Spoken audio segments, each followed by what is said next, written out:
Oh my God. What's up, everybody? Welcome to Lights, Camera, Cocktails. It's about to get hot as fuck in this house because we turned off all the fans, all the ACs. Windows closed. We're going to sweat our asses off for you. For you. It's all for you guys. And happy 4th of July, y'all. Happy 4th of July. Technically tomorrow, but we're starting early. Yep. Shit. The fireworks started a month ago, so... Yes. You know what? Last night, I drove over here, and I saw fireworks all the way from Riverside all the way to LA. Damn. Just everybody pop, pop, pop, pop. Well, before Zenobia yells at me, I am Jason. And I am Zenobia, who's not yelling. And we are a podcast that pairs amazing cocktails with amazing movies. Yes, we are. We got an amazing movie for you guys today. And an amazing drink. I am very excited for this. I'm not going to lie. I took a sip. I know. It's okay. It was so good. It's okay. Okay, Let me tell everybody what we're drinking. Go ahead. We are drinking the red, white, and booze because this thing is filled with booze. Dude, this thing looks incredible. You're supposed to have a hurricane glass, but unfortunately, I could not find any hurricane glasses here in the great city of Los Angeles. Yeah, hold it to your face. It'll cool you off. So we got these beer steins. Oh, yeah. Is that what these are called? I think so. It's called a pimp cup. A big ass pimp cup. So you got to do this in layers. Mine are separating, but in the layers, you're going to have... I'll demonstrate. Red on the bottom. And the red is going to be light rum. You're going to use 1.5 ounce of light rum. And then you're going to use 3 ounces of red Hawaiian punch. Yes. But I couldn't find any Hawaiian punch at the liquor store that I went to today. So we're using strawberry lemonade and grenadine. Oh, I like strawberry lemonade. Yes. And I use freeze-dried strawberries for that. And then so for the white layer, we're going to use coconut rum. And we're going that's this part right here. And then we're going to use some pina colada mix. Pina colada. And I put a little bit of cream of coconut in there to make it thick. That cream de cocoa. Yeah. Every time. And that's the white layer. So we're going to top it with the blue layer, which is 1.5 ounce of light rum again. Okay, I really want to drink this. Go ahead. We're gonna use. I'll wait. We're gonna use blue carousel to make it blue. I also use some freeze dried blueberries that kind of make it purple, but I think it's gonna make the taste good. These are heavy too. Yes, I filled this up to the rim. Yes. Oh, Smashley is here. Smashley's in the building. She's in the motherfucking building. She's not gonna join us on this one because she always it's makes hot as me a shit. drink. Oh wait, if she's in the building, she gets Yours a drink. is still frosty, babe. Ooh. Show the people. See, she didn't get a stein. She got a jar, but that's fine. Cheers, all right, guys. cheers, you guys. Oh, That's nice. Don't drop them. oh, brain freeze. Babe.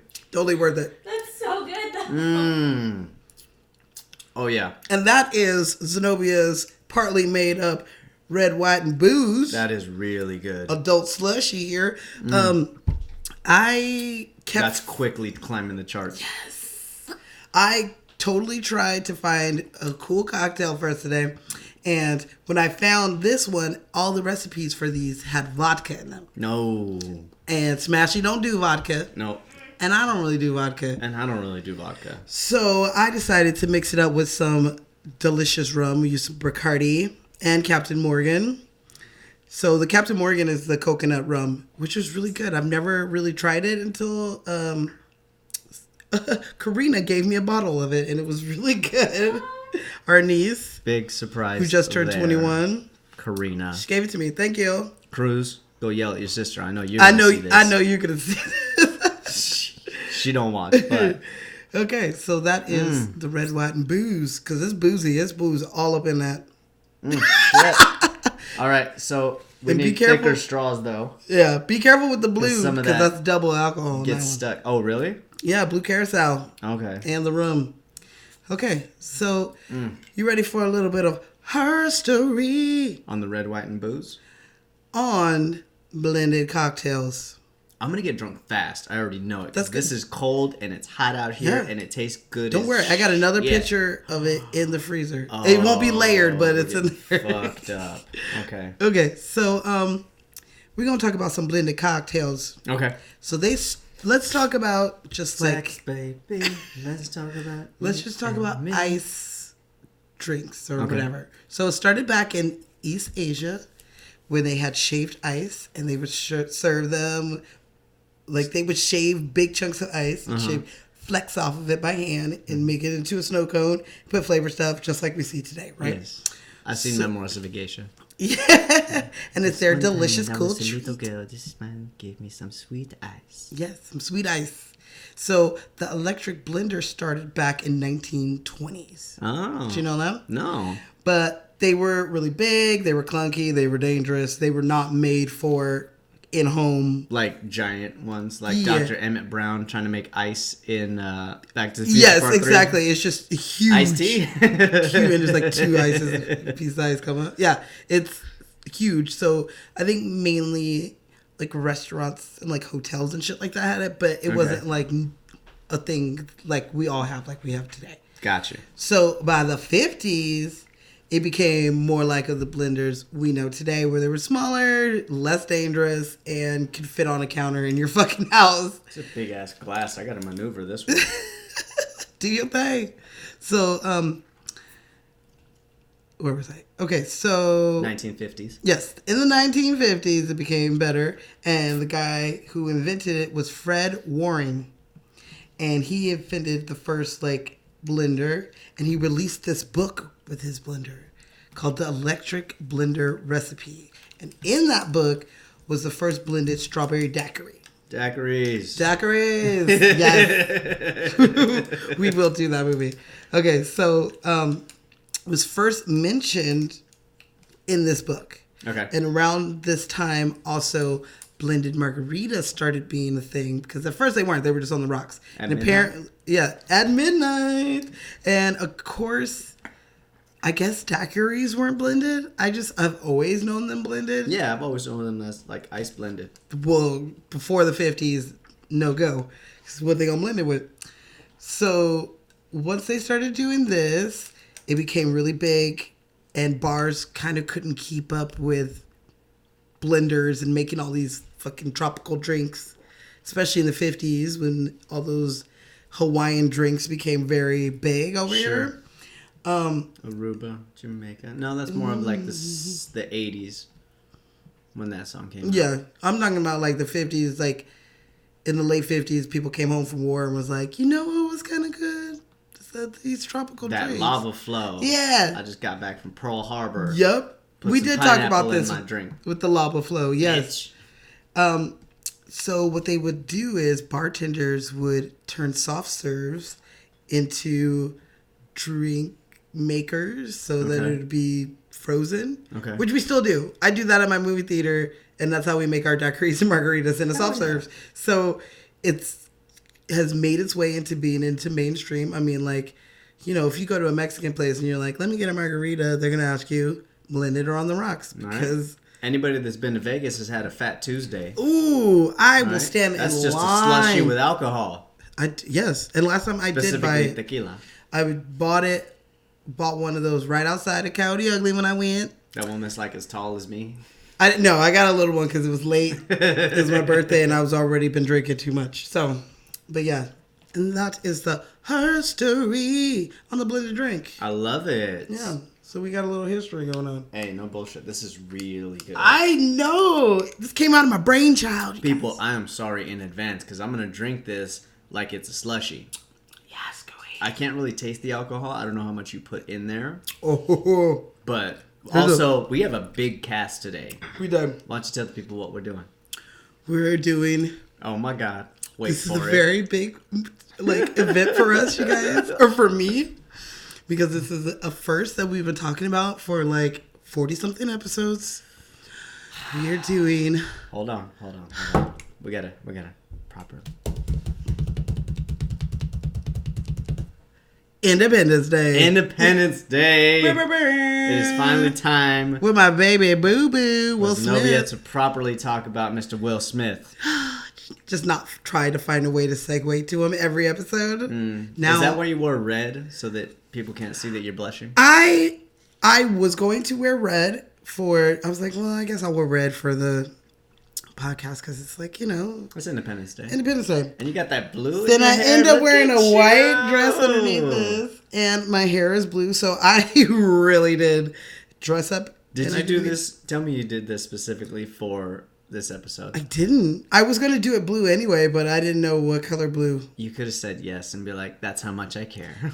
No, I'm not. I'm not. Because I'm not the biggest person to wear like American flag shirt or I got anything you. like that. So this is just a lucky accident. It worked out perfect. You look great. I look sweaty. Thank you. I love it. Shit, I'm sweating big time. All right. So Independence Day. Independence Day. Oh my God. Can I hit you with the stats? Happy 4th of July, everybody, if we haven't said that yet. Motherfucking 4th. Yeah, hit me with the stats. Give me your best shot. This is good. Real good. It's really good.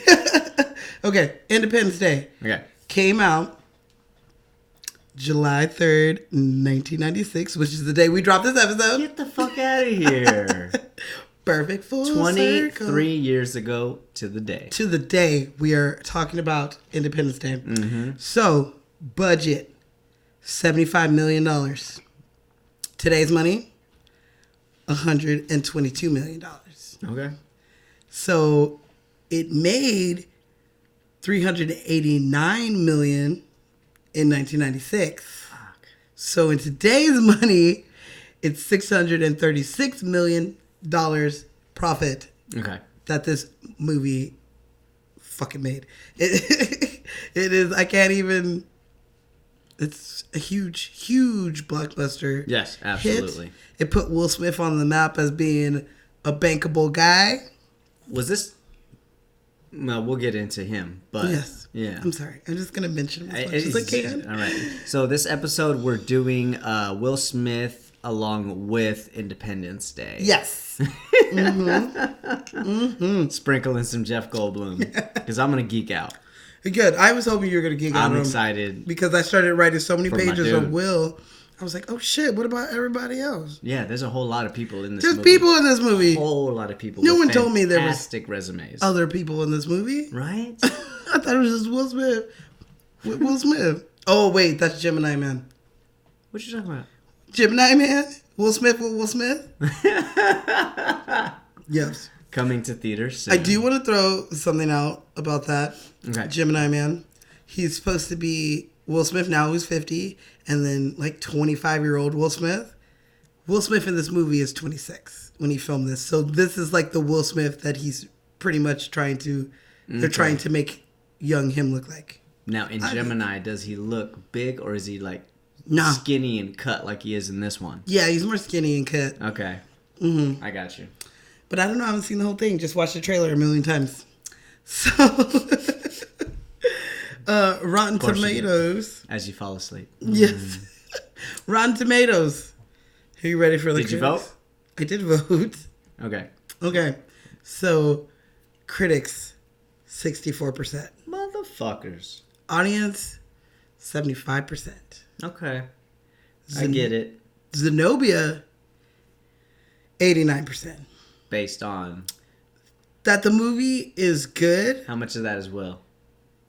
98% of that. I mean, 89% of that is Will. Okay.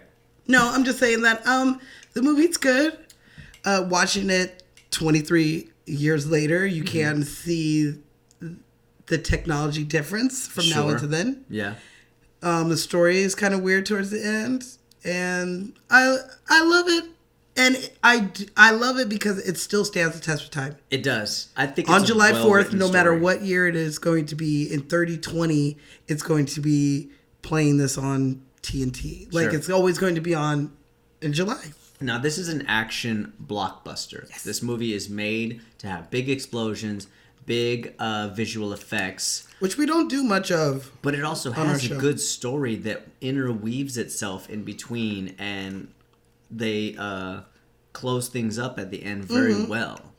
From the drunk crop duster with his family Yep. to Will and Vivica to the president and his wife Yep. to Goldblum and his girl to how they meet and how they interact with each other. Everything actually blends very well. It's a very well written and very well orchestrated rise and fall. Yeah, you get to see where everybody ends up. Yeah, for sure. Where they start, where they end up. That's always good. I like it a lot in that respect.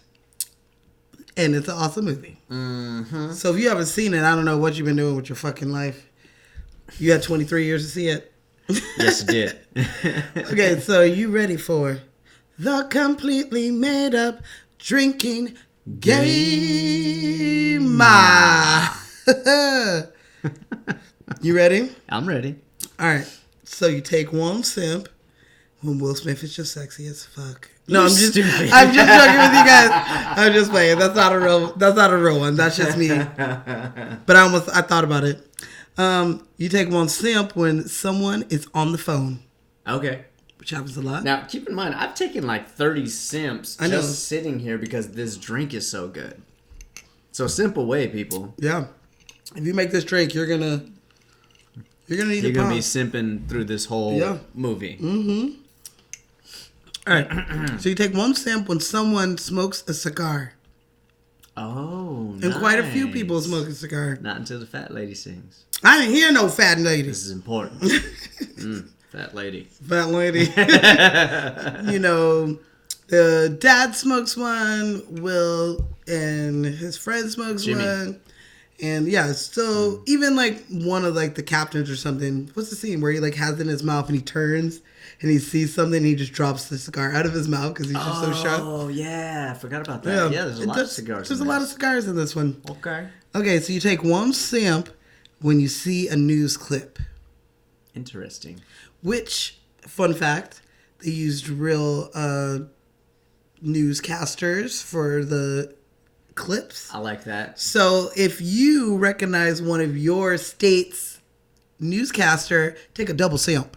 Okay. And I do see one. There is an LA one on there that I do recognize. And she's still on TV. I'm curious to see if Utah was in there because I do know they filmed some of this in Utah. They did. Okay, so let's say the next sip is when someone says or sees radar. Gotcha. They say, I don't see it on my radar. You start out with that shit. Yep. It's the end of the world and we know it.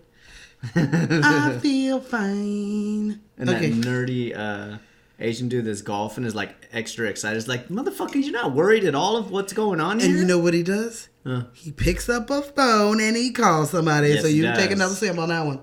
Homeboy hits his head on the bunk bed. Yep. He's like, oh. So, you take one sip when David's name is said. David. Okay. You'd be nowhere without my David. Yeah.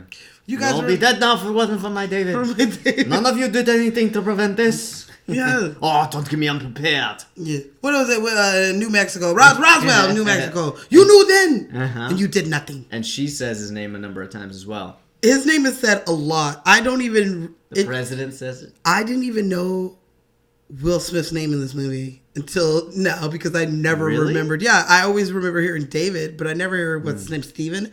I never heard them call him Steven. But fucking... Was it like Steven Heller or something like that?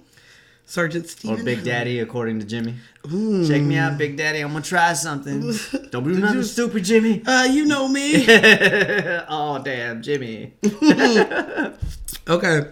So, you take one sip when stay in your homes is said. Ah. Which happens a lot in the beginning, obviously. Yeah, because Russia panics first. Because they get to Russia first. The president sees everybody panicking and causing mass hysteria, which is why the president stays at the White House, sends everybody else. Y'all get out of here. I got this. Yeah. I want to calm the country down. Yes. Okay. Everybody stay in their homes because we don't know what the fuck's going on yet. He's like, I'm not leaving. I'm going to stay at my home because I told all them bitches to stay in their homes. Mr. President, with your permission, I'd like to remain at your side. So, you take one sip when Area 51 is said. Area 51. Area 51. You knew then. You did nothing. You did nothing. You had spaceships. You didn't do nothing. He's like, sir, no matter what you've read in the tabloids, there's no such thing. Oh, that fucking douchebag. There's not Oh no, that's Bill Pullman talking at that point. But Yeah. the douchebag that finally comes clean. He's like, that's not technically correct. That's not entirely accurate. It's very, very waspy and white. You're right. That's why you don't get Phil mad when he's like getting fired and shit. Oh hell no! You're like, yeah, you've been lying this Hell whole time. no! Knock his ass out, Bill Pullman. Please do it. So you take one simp when Will Smith is flying, Nice. which is a lot. So Yes. get ready to I get have got to get me one of these. Whoa! It's like, oops. No more oops. No. I say we try that again. Okay, so you take one simp. This one's gonna get you fucked. When you see someone die, and that's just like when you physically see them die, like Like a pilot getting blown up. yes, Or something of like that. somebody that says, oh crap. Yeah, or Explode. yeah, when they're like looking up at the stupid spaceship, and she's like, oh. So pretty. Boom. Boom. That bitch dead. Told your ass not to stripper go. bitch. You should have kept your ass up. Told you not to go. home. Now promise me you won't go. And she's like, I promise. Like, I'm like, all right, bitch. Be a basic white bitch and die then. I'm going to make it through. And get married to Will Smith. Let's not judge her by the fact that she's white. She's just basic. Basic. Basic comes in all shapes, sizes, and Colors. This is true. There's black bases, bitches. I met I some. know a couple. I do know some. What's Okay. happening? Blank. Just put a beep there. Beep. Okay, so finish your drink. Okay. When the White House blows up. Oh shit. Boo-boo. That famous scene when Most the White famous House blows scene. up. Yep. You finish your drink when Will and Vivica get married. Yeah. You I'm know? sorry. I should have done this a long time ago. Her ring is so hideous. There's no way in hell I would marry this dude. Jasmine got a thing for dolphins. I don't Whatever. know. I love fucking zebras, but if I got a zebra ring, I'd be like, how old am I? I I'm like a when grown. homeboy walks into the locker room. Like they orchestrated that shit real nice. He gets the letter. He's like, "Damn, I'm sorry, man. You know what you gotta do? You gotta kiss some serious booty if you want to get into the I'm talking about you space gotta get on program." one leg. Then he's like, "I like the one knee approach because it puts the booty right there in front of, and then he drops it." He's like, what is this? Baby, this is a wedding ring. And then the guy walks in. And he's like, Oh, my bad. so you finish your drink when Will says, I promised you fireworks, didn't I? Yeah, I like that. And that is, you got anything to add into that? Ooh, I think we should add a couple of things to that. Yeah. You got to take a drink every time you hear the word checkmate. Ooh, okay. I'm gonna do it right now. I'm just going to add that one. Just that one. All right, drop the 'Cause mic. There's so many things that you could add to this. It was but hard. That's a good one. I was like, I don't know. You did not just shoot that green shit at me. So that is the completely made up drinking game. I'm already feeling good. I'm feeling good too. Yup. I'm very excited about this movie. I love this movie. This is like a childhood movie for me. Yes.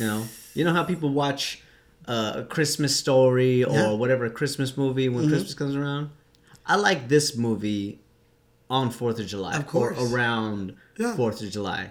I don't know if there's too many 4th of July movies that have been made any better. I was just telling Smashley that I've seen this movie in every possible way you could see this movie. I went to the theaters to see it on July 3rd, 1996. Nice. I've owned it on VHS. I've owned it on DVD.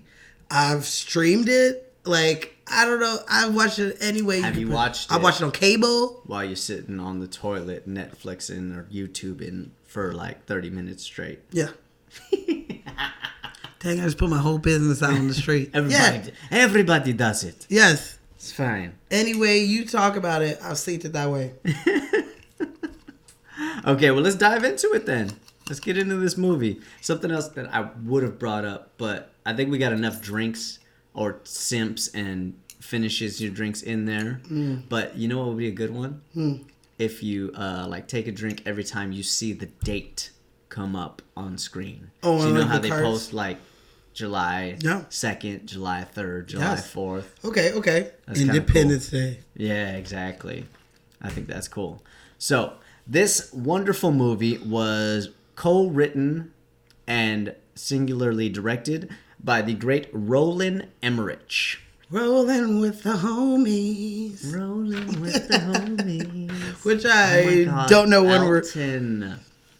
I don't know when I'm gonna do that movie, Fuck but that movie. damn it. I'm kidding, I'm free kidding. month is coming one day, and I'm gonna get you. And you'd be like, "What's next week's movie?" And I'm like, "That was a stop sign." I'm like, "I totally paused." Got you. Them ageless women. Girls are. They still look the same. Yeah. It's been like 20 years. I love it. Clueless is my shit. Hey, I'll do that movie for Paul Rudd. That is the very first thing I've ever seen that guy in. Is it Ever. really? Yeah. It's the first Oh. thing I can remember him in. I think I seen him in Romeo and Juliet first. The No, Leo yeah, DiCaprio no, one. yeah, because he plays Prince What's His Face. Prince, exactly. Prince, what's his face? But anyway, he's not in this. And he's not? No. So okay. Mr. Roland Emmerich, even just watching this movie, you know he was greatly influenced by Star Wars. Like, if you see the angles of the camera when you're watching, like, all the aliens fighting the aircrafts, straight up Star Wars. I mean, look at the scene where Will is going through the ditch or whatever. Not the ditch, the little... Oh, the mountains? Yeah, he's going through the mountains Uh-huh. and and they're shooting and they're going through... And he's yelling at him, where you at, baby? Yeah, that's straight up fucking Star Wars. Straight Even up to Star the Wars. point of them running into the wall. So, yeah, he did. I got you. Yeah. I mean, you know, he did a good job nonetheless. So, Mr. Emmerich has quite an impressive resume nonetheless. He's all right. He does a lot of action. He does, he's done some dramas or action dramas too. One of my favorite movies, The Patriot, with Mel Gibson. You ever seen that shit? That's a damn good movie. Don't you do it. Don't you do it. Whoa! I thought you were going to say you don't like it. I was going to say how much I love that movie. Okay, I love you. I'm sorry. Jeez, how it was beautifully shot. It's written. It makes you feel happy and sad. I don't even... Whatever. You made me feel bad for I feel protective sighing. because, you know, the way you talk about, what's his face? The dude that you hate. I can't even remember his name right now. One person out of all the I millions know, we've but talked about. I don't know if I pair him with Mel Gibson in my head. I don't know what happened. Oh, God, no. Don't Don't even... get me wrong. Mel Gibson has made his mistakes. Yes. Yes, he has. To put it lightly. But he actually did that one not directly after Independence Day, but he went to Godzilla first, then did The Patriot. Mm-hmm. So I think he kind of gained some clout with the studios and stuff, and we're like, come on guys, I brought you Stargate, I brought you Universal Soldier, I brought you Independence Day, y'all like made money, yeah. give me this one. I made lots of money. Exactly, and he did a great job in that one. Stargate is a really good one. I do remember like going to the movies to go see that in '94. And Did you? then, can I tell you a fun story about Stargate, I guess? Sure, Kurt Russell. So, Ronald and his friend Dean, they got the idea for this movie when they were doing the Independence Day, when they were doing promotion Gotcha. for Stargate. It came out in '94. So a reporter asked him, like, why do you always do, like, alien movies if you don't believe in aliens? Because he does it. Okay. And he was like, because I just like the idea of it. It just sounds really cool. It's like, fantasy. he's like, just imagine you wake up and one morning you discover that there's 15-mile wide spaceships outside of every major city in the country. Mm-hmm. And he stops and he turns to Dean and he's like, I think I have the idea for our next project. Nice. Which, of course, was their next project, which was Independence Day that we did. That's awesome. We're doing today. So, I mean, he came up with it kind of in talking to a reporter. Yeah, light bulb right there. Boom. And then they spent 4 weeks on the script. 4 weeks? Then it was sent out on a Thursday. Okay? And by the next day, by Friday, they kept getting offers for it. Gotcha. By Monday, they were in pre-production and ended up being the highest grossing movie in 1996. That's fast as fuck. I know. Fast as I know. fuck. I read that. I was like, holy crap, who does that? Send that shit out Thursday. By Monday, you're in pre-production. Shit. Okay. Yeah. So I thought that was a really cool story. I got you. And he does some movies afterwards too, which I still like. Some people judge them and don't like them too much. I like them. Like he did The Day After Tomorrow with Ashley's boy, Jake Gyllenhaal. Okay. That one's like whatever. I enjoy that kind of stuff. He did 2012 with the great John Cusack. Bad movie though. Bad movie, great actor. Great actor. You know what my favorite movie of that is? John Cusack yelling at his family, "Get the fuck out of the house, let's go! Let's go. This isn't a regular earthquake! God damn it! This house is gonna collapse and Get the fuck out. Yeah, exactly. You don't have to say shit to me. My dad would be like, let's go. And I'm running out the door. And I love I don't love 10,000 BC, but I love I've never seen it. the idea of it. Yeah. It was a good movie, Okay. you know. And there's a couple of life lessons in there that I learned. In 2015, he had a movie called Stonewall come out. I have heard nothing about it, but I watched the trailer today, and I will find this movie. It is about the Stonewall riots that happened pretty much to the day 25 years ago. Wait, 35 years ago? 40? I don't remember how many years ago it is. 85? No, it would 95? 70s. That's 40. 40 years. There we go. So, yeah, and it looked like it was just like showing how people gravitated to this bar and how people were affected by the riots and the shakeups that the cops would fucking do. I got you. He also directed Independence Day Part 2. Resurgence. Whatever. It was... You don't got Will, you're not interested? You told me that Will wanted to do it. He did want to do it. Scheduling. It was scheduling, so he was filming Independence 2 the same time as Will was filming Suicide Squad. Ah, I gotcha. So I kind of wish he would have did Independence Day because I think it would have been good. And he does do sequels. It's not like he's a non-sequel guy. No. I mean, he has Men in Black 1, 2, 3, He has Bad Boys, for yeah. life. For life. I can't wait. I can't wait. I can't wait. Let me ask you this. Is Jeff in there? In Independence Day? Resurgence. Yes. Yes, he is. Okay. He sure is. So is Vivica. And I think the president comes back. Bill Pullman's back in there? All I think so. Okay. Yeah. What happened? I can't remember much. I was mustache got too big? I couldn't remember. I was like, let me think. Every time you pause like that, that's all I'm going to say. I'm going to never pause again. Okay, you want to hear a fun fact? Hell yeah, I want to hear a fun fact. Are you about to move on? I mean, yes, we can move on from Mr. Roland. Keep doing you, because you got another Stargate coming out. I'm curious. Oh, by the way, he is one of the first directors to come out as being gay. Is he gay? He is. Okay. And he mentioned that being a gay director, coming out was something he was afraid to do because he thought that he would fuck up his career and he wouldn't get any work. He said that it has changed nothing, that people don't even give a fuck because he makes bangers and makes money, man. If it makes money, it makes sense. That's all studios care about. All right.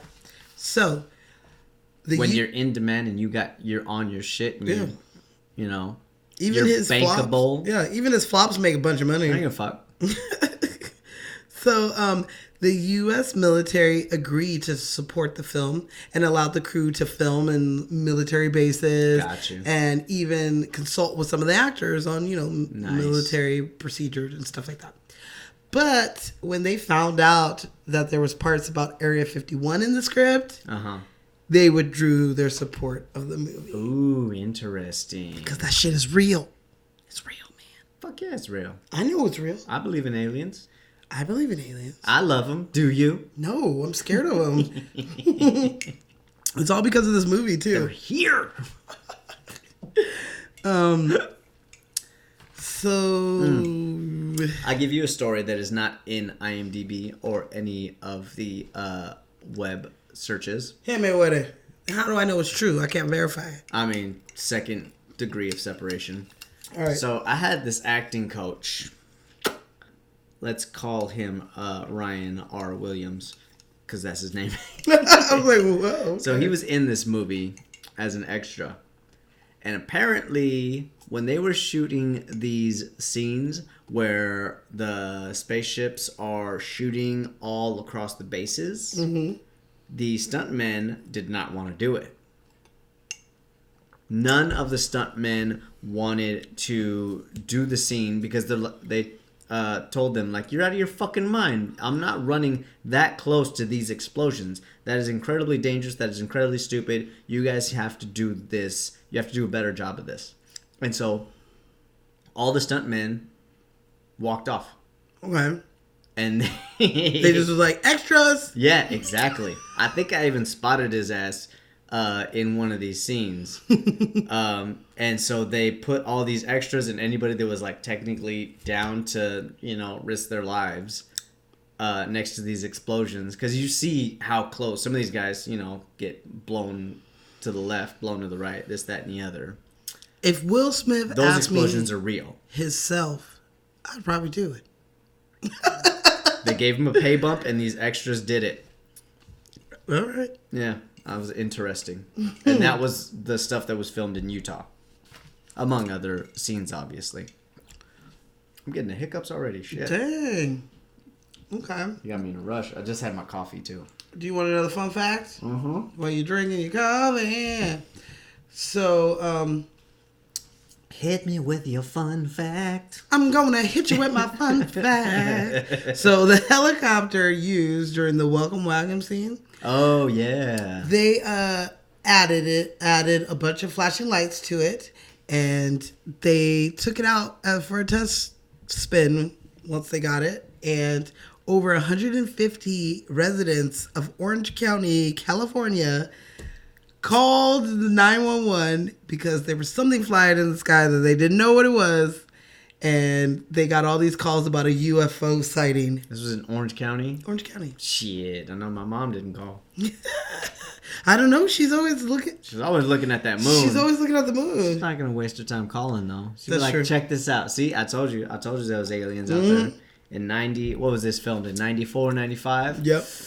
Yep, I know exactly where we were at. And we had a roof at that time with a walk up, like, what is it called? Balcony? Widow's Peak. No, balcony. Isn't that what that's called? No, it's called a balcony. Okay.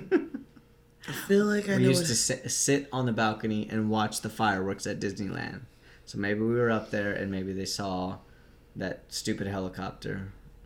And she was like, oh, look, that's got to be a UFO. That's gotta be a UFO. Back then, she would always say, that's got to be a UFO. She's probably right on at least one of them. I'm sure she was. I got one more fun fact before we move on. Okay. Fun fact. Fun fact. This movie This one? was shot in 72 days. 72 days? Yes. That's pretty good. Which is kind of weird for such a big blockbuster movie with so many action scenes for you to do. 2.5 months. I don't know. That's what the thing said. It was like, this is pretty short for, I mean, think about it. Sure. Yeah, because these action scenes do require a lot of time That's what I'm saying. and a lot of preparation. I get that. But Obviously, as they didn't give a you- shit. They were like, blow it up. Well, as you remember, we were struggling to find a scene with some dialogue, like a back and forth scene for last week. Yeah. To do, Pretty hard. and therefore, if you're doing a lot of action, then you're not worried about dialogue as much. You don't have to do as many takes. Right. Because there's only so many times that you can blow something up. You don't have a lot of extras. That's true. You can't blow up a plane more than once. She got multiple planes. Knocking this shit out in one take, people, like Robert Rodriguez. Yeah. I like that. Hit it and quit it. Fun fact on Robert Rodriguez: his first movie, El Mariachi, everything was one take because he could only afford one take because he was shooting everything on film. He was shooting it himself. He would shoot the one take. He'd put the camera down, then he'd hold up the boom and have them re-record everything. Oh, wow. He couldn't even have a homie hold the boom? $7,000 movie. I would have hold the boom for free. Hey, I don't know. That's crazy. My man paid for the movie by like donating blood or bone marrow or something like that. I heard it was his sperm. Is that what it shit, there's legends on how he paid for it, but shit, he's got his ranch in Texas now. Whatever. There could be like little Rodriguez's running around here we don't even know about. Shit. We'll find out later when we start making movies. Okay. Well, you want to dive into this cast? Let's swan dive. Let's start with the children's. But before the children's, let's start with Dakota. You know who Dakota is? Fanny. No. It's Boomer.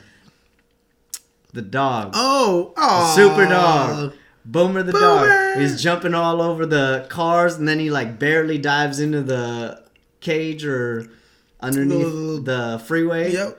Vivica's like, Boomer! I could have called my dog for days and his ass probably would not have gotten. My dog Will. Bacon burnt. Gone. Yes, my dog's name is Will Smith. I don't know if I ever told you all that. Mm-hmm. The second. The second. Actually, Will's the second. Well, this was Dakota's only movie, but I thought that She did a good job. she did a good job. Can I keep her? Yeah. Boomer's a girl, people. So They usually use girl dogs. do they? Because I don't think they like to see penises. That makes sense. And they don't want the boy dogs humping the C-stands on set. Red Rocket all up in this bitch. No one wants that. It's gross. Robin got molested all week, man. We went out to see my uncle. If you haven't noticed, I'm dark as shit I noticed. right now. Yeah. We were out in Arizona. They went out there, left me here all by myself so they time we go could see somewhere. Paul McCartney without me. It's okay. I've already seen him I'm now. going to be honest with you. He did a great job. I know he did. And as usual, he said, we'll see you next time. And I would have, I could My have. mama was very happy. She crying? Oh, yeah. I got some great videos. As soon as I get some free time, I'll post that shit. So, starting with the youngest child in the movie, the little one, the president's daughter. My day with the president's daughter. Oh, yeah. You remember that movie? Fuck no, what is that? It was like a Disney. That came out of nowhere, too. That was a Disney Channel, like, movie. It was called My Date with the President's Daughter. And, like, this guy, like, meets the president's daughter. And he has to take her on a date. But it's kind of weird because she has, like, Secret Service and shit like that. Last one I remember like that was with Sinbad. And It was kinda like that, protecting the yeah. president's daughter. It was or kinda like president's that. son or some shit like that. But they had, like, a song. And it was like, My Date with the President's Daughter. Oh, yeah. My Okay. day. Anyway. With Eric. So you know what I'm I talking knew about? you weren't asleep. You- Boy Meets World. Yes! Oh, Will Friedle? He was the boyfriend that took her out on the date. What? I can't believe you. Thank you, Smashley. You made me feel Feeney! like that was pretty good. I love Will Friedle. That dude needs to make more Yeah, projects. what happened to him? I like him now. Okay. Even in Girl Meets World, he's like, I can't do it that's anymore. right. That's right. He does show up on there. Plays with squirrels. Well, the president's daughter, Little Whitmore, is played by the great Mae Whitman. We're talking about Girls. We're talking about Parks of a Wallflower. We're love that talking movie. about Parenthood, Yeah. the series, not the movie. It's got Pilgrim versus the World. Check this out. Okay, this person has 149 credits. Well, she's been acting forever. She's so. only like 24, I want to say. She might be pushing 30, but shit! 149 credits. Killing it. She stays working. Mm-hmm. Like you said, she's in a bunch of stuff. She does a lot of voiceover work. So she did some voiceover work for Avatar: The Last Airbender. Okay, she's 28 years old. See, yeah. I was like, She just turned 28 or she just turned 29? well, she was on shows like Friends. Law and Order SVU. Bum bum bum bum bum bum bum.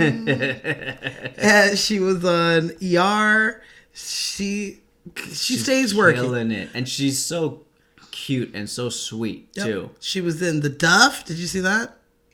I didn't see The Duff, no. It was pretty good. I know you did see Chips. And I she was did in see that. Chips, yeah. And my man Dax. And I listened to her episode on Armchair Expert. He's an armchair expert. He's an armchair expert. Oh, they got a lot of jingles with that now. They got a nice bluesy one. Ooh. Shit is smooth. I'm telling you.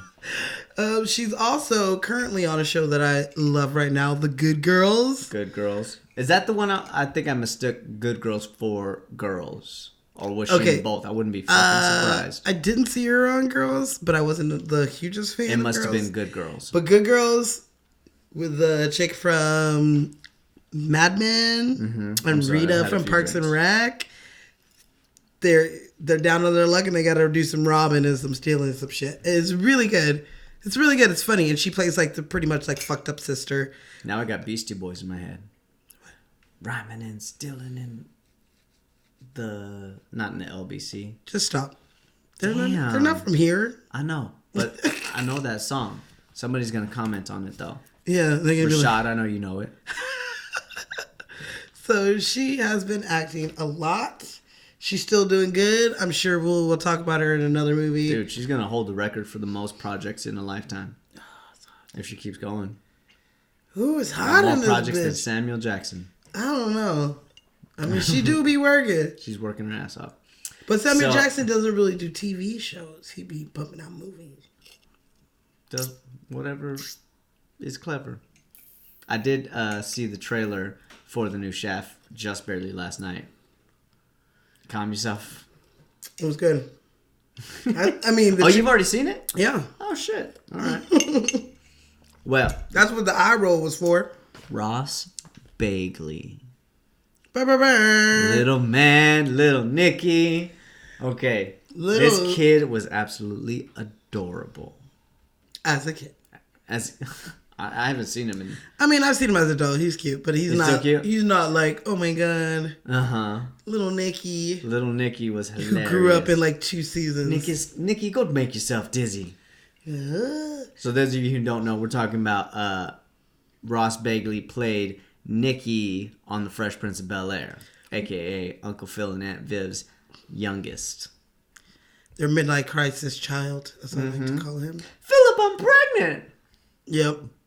Boom. Boom. Aunt Viv, you look different. Oh, there's something different about you. And then Will's like, yeah. Break that fourth wall. She light.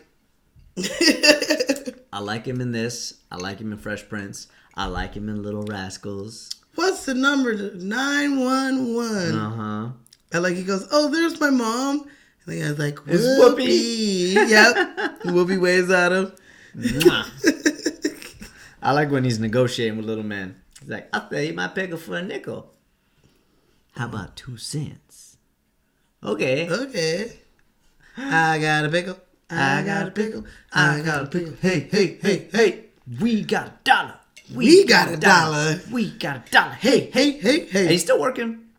He did a movie in 2015. He did another one right afterwards called Gilded Cage. Okay. So he's still doing his thing. I don't know if he's continuing. That was 4 years ago. I don't see too much in his in terms of TV. But yeah, man, Ross Bagley, keep doing your thing, man. We like you. I like you. He still got his profile pictures with his little dreads from Little Rascals. I wouldn't change mine either. I'd be like, yeah, that was me. Little Nicky up in this bitch. Straight adorable. So we're not going to talk about all the kids because there's a lot of kids in here and we can't get to all of them and get to all the actors. Oh, I was like, there's more kids? You're right. Kids. You're right. Let's talk about the oldest kid, Miguel, a.k.a. Fake Keanu, a.k.a. James Duval. I call him Fianu. Because he's fake. So, no. James Duval, we like you.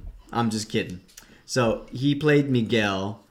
He's the eldest son to the drunk crop duster, Russell Case. He's holding it down. They never disclose where his mom is or their mom.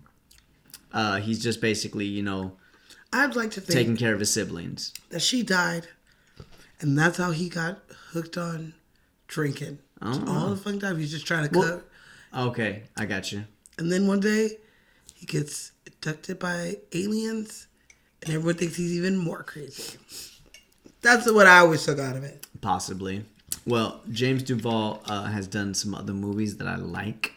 It's Donnie Darko, another Jake Gyllenhaal movie. More recently, Gone in 60 Seconds. I love that movie. He plays Fred in that one. So technically, Fred doesn't have car theft skills. And he's like trying to prove himself.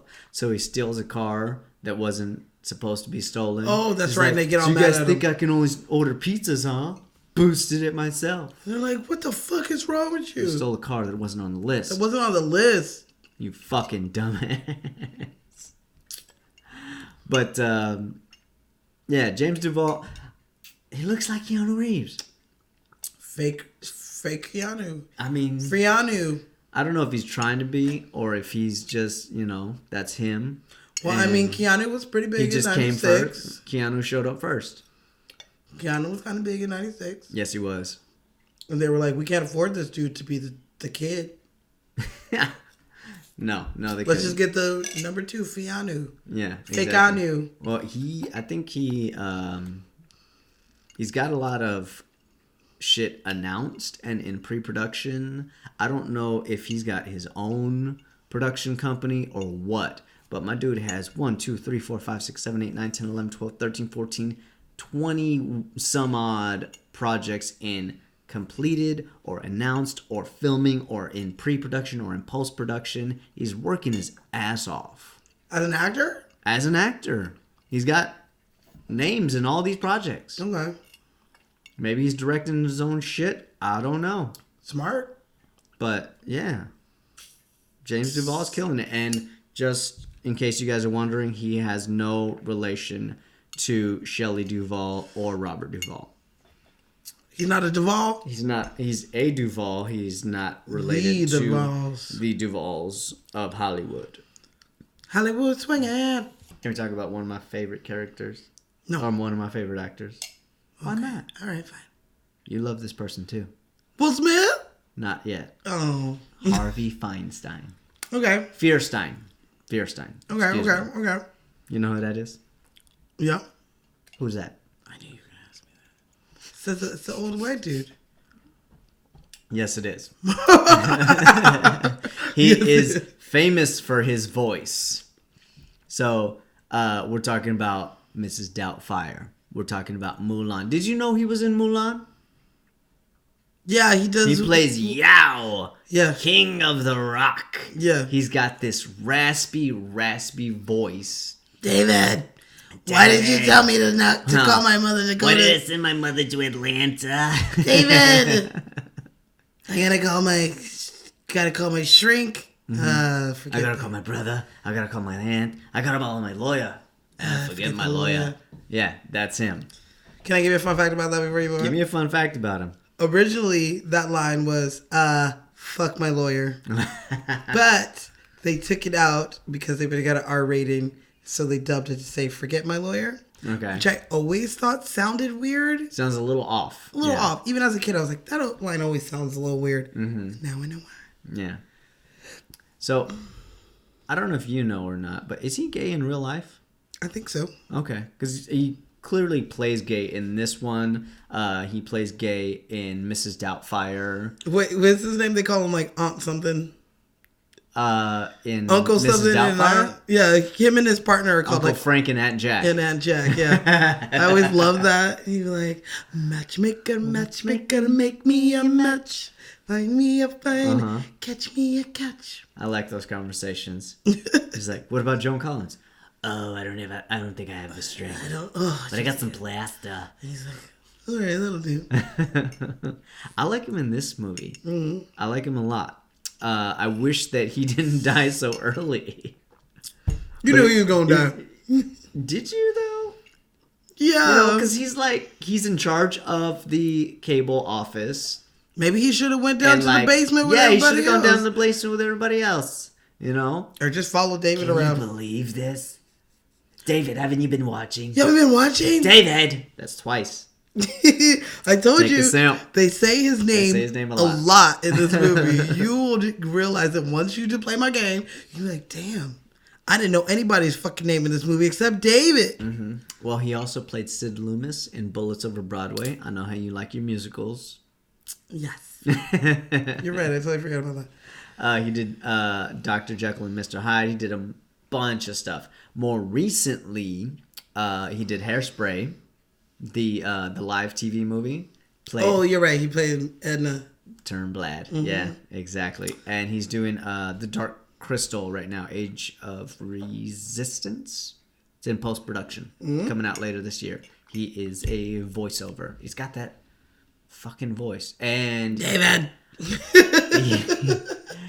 I don't know how big this project is going to be, but he's also playing the voice of Ursula in The Little Mermaid. But I don't think it's the live action version. Is there going to be a live action version? Yeah. Eventually. Of course there is. Disney's... Yeah, don't get me started. Aladdin was good. Sure it was. That's it. I love you. I'm out of here. I love you, but yeah. So, James Redhorn. Okay, come on, let's talk about this asshole for a minute. This motherfucker. I'm sure he was a nice guy. I'm sure he's a very nice guy, but he's got a resting dick face. He do. And he plays a douchebag in this movie. Doesn't he play douchebag in like every movie? In every movie. But you know what I've learned is like a lot of the people that play douchebags are really nice people in person. Except for one, but I'm not going to name any names. Just mouth it. Actually, we've already had that Hollywood close encounter. So, James Redhorn plays the Secretary of Defense. And he is a sniveling little weasel just like the president says. Oh, I thought you were going to say like the president, like... No. Voldemort. Oh, Jesus. I was like, yeah, That's talk about not it. what I was about to say. Who only cares about themselves and making themselves look good. Jesus. Sorry. Not what I was about to say. No, because Bill Pullman says, he's like, no, the only mistake I made was appointing a sniveling little weasel like you, Secretary of Defense. However, that's a mistake I don't have to live with. Mr. Nimzicki, You're fired. you're fired. You can't do this. And he just did, dude. And then even afterwards, he's like sitting down with all the kids, cowering. But I mean, what are you supposed to do at a time like that? Whatever you can. True. I get it. It's the end of the world, but, you know. He did. He joined a circle of religious thinkers in prayer. Because they're the only ones that would take him. I'm not Jewish. Nobody's perfect. And this character is far from perfect. Keeps things hidden, you know. He does do a lot of other movies. Yes. Like Scent of a Woman. He did do My Scent of a Cousin Woman. Vinny. He was in My Cousin Vinny? Yeah. Who was he in that one? It's been a minute, but it's on his... He wasn't the judge. He wasn't the prosecutor. Basic He must have been Instinct. one of the townies' Basic Instinct. Yeah. You ever seen Son of a Woman? Ever seen Weed? Well, yes, I have. Last time I watched it, I was... he was the stupid dad in Blank Check. That's probably what I remember. I like him in that one. Yeah, I think that was a much... he was still a that dick. was a good choice for him. To a degree, he was more of an... He was a dick dad. He was a blind dad. Not literally blind. No, I know. But he couldn't see his son and how, unhappy his son was. Eventually, he understood, though. He did. He was like, can you let him come home for his birthday? Yeah, exactly. His mom the wife probably put him up to like, go get him. I made cake. I made his favorite spaghetti meal. I don't think so. I don't know. Tone Loke's Yeah. I can't wait to do that movie. That's actually a good movie. He's in Meet the Parents. Is he? He plays like the Oh, the in-laws. first one, yeah. The first one. The hell is wrong with you, fucker? Fuck. Oh yeah, It's he's just a driving his game. car. That's right. He plays Wedding a dick season. again. He plays a dick again. He does. But sadly, Mr. Redhorn did pass away in 2014. He sure did. 1948 to 2014. That's not that long by today's standards. You know, that's But he made a lot of 66 years? Yeah. Yeah. And too he bad. did. That's when people are getting ready to retire. That's when your golden years start. He had 128 projects under his belt before he left, so that's cool. Well, James Redhorn, you played a dick, but I'm sure you were a very nice man. I hope you were. And we appreciate the memories that you gave us in cinema history. Thank you. Now, Miss Mary McDonnell, I loved in this movie. She plays the First Lady. What happened? To get too frozen? I put it in the freezer. Yeah, that'll do it. Well, we got a little time. All right. Or are you already out? No, but close. But this ought to do it. All right. I don't have any fun facts on her, so hit it. I don't have any fun facts on her, but Mary McDonnell, she plays the sweetest First Lady. You know, I love how she always calls the president, Bill Pullman, out when he's lying. She's like liar. She's like liar. She says it all the time. That's like their relationship. Like when they're first on the phone and She's like, I'm sleeping next to a beautiful young brunette. brunette. You didn't let her stay up all night watching TV, did you? Of course not. Liar. Dad let me up all night and watch TV. Ratted him out. Traitor. But then again, right before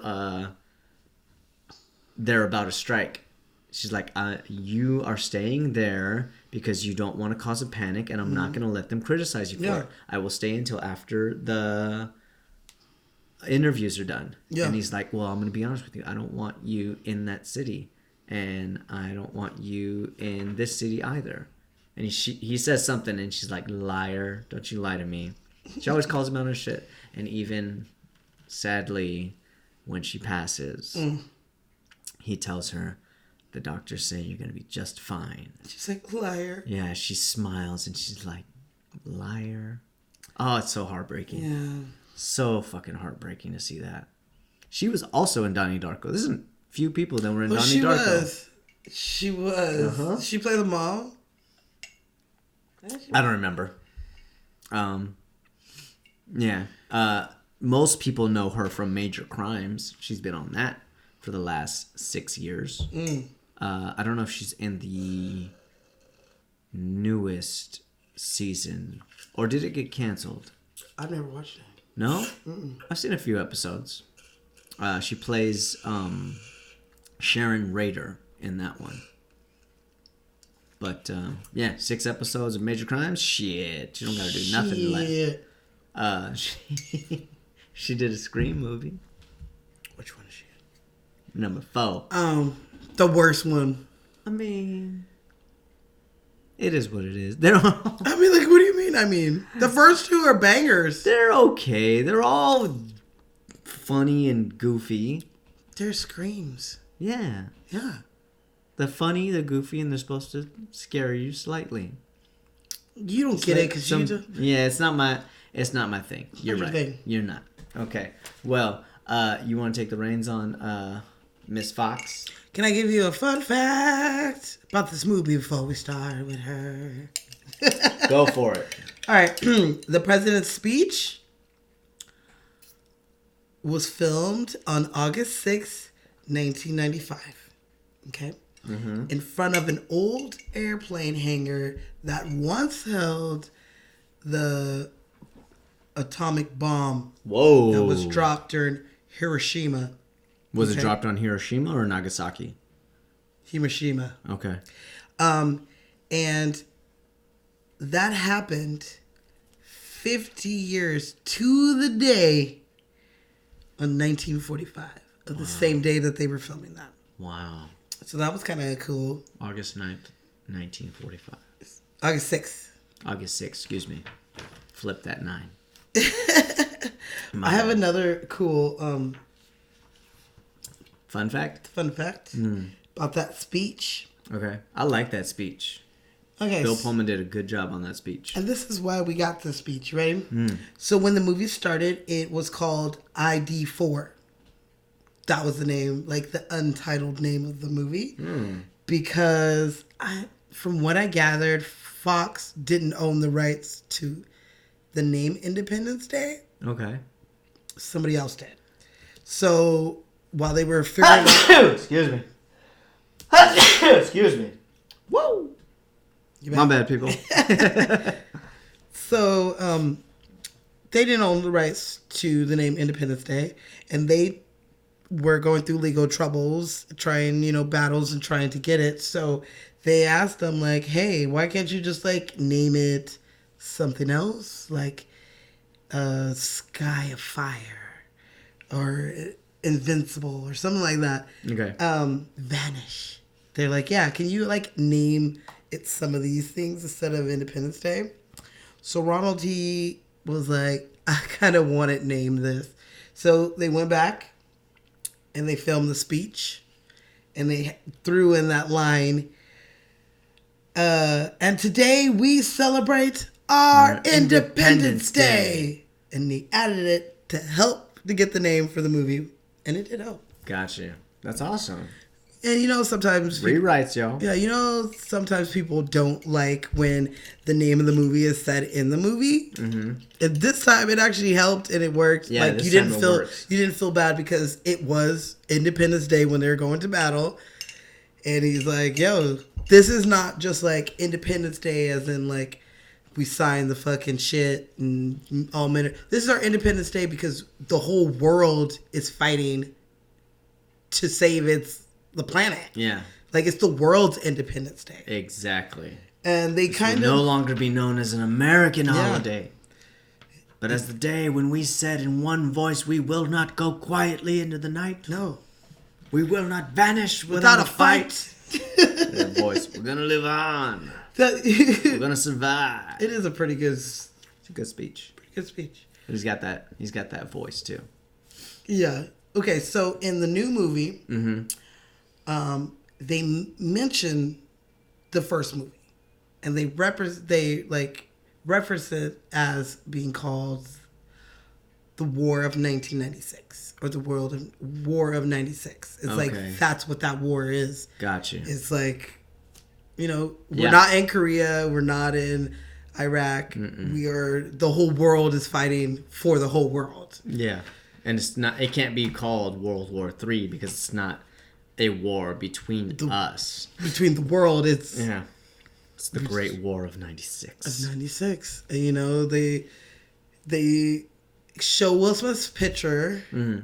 Vivica somehow becomes like a nurse or a doctor or something like that. Gotcha. Their son takes over where Will Smith left off. Takes up, yeah. And then he's played by the young Shaft in the Shaft movie. Oh, okay. It was alright. I will reserve judgment until I've seen either movie because I haven't, so I can't really say anything. Okay. Well, we talked about... How did Vivica do?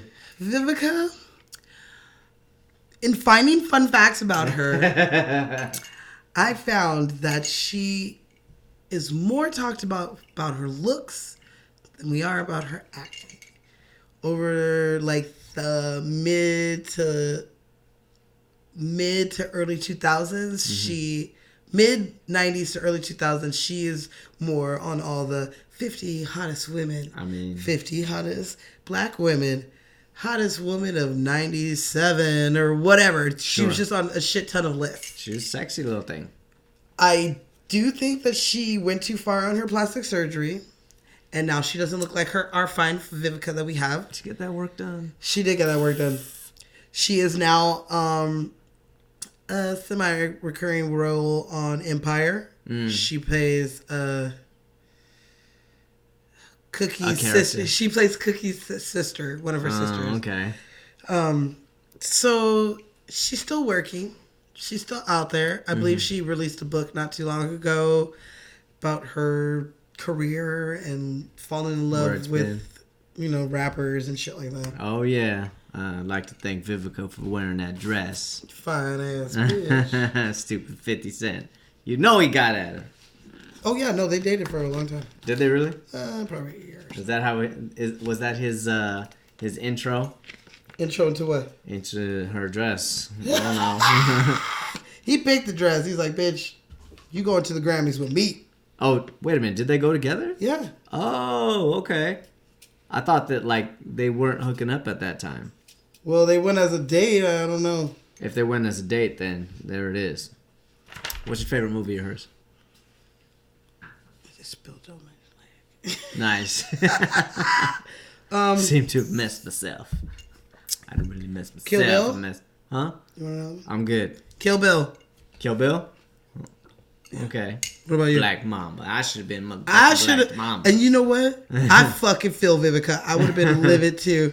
All these white girls, you gonna give the whitest of the white one my title? I'm the black motherfucking Mamba. Well, only with the Black Mamba is death for certain. Yeah. And she died. Did she? She died. Hell yeah, she died. She did die. She got a knife right in her chest. They killed her first. Yeah, I mean, did. not technically not in order first. Not in order, but know in the how movie Tarantino first. is. I like her in booty call. I'm not gonna I kinda lie. had a I feeling like you were her in gonna say booty that. call. I had a feeling you were gonna say that. There's something. Listerine. It's motherfucking mouthwash, man. It's Listerine with a Y, not an I. What's with these whack ass names, man? I used to go out with a girl. Her name was Gonorrhea, right?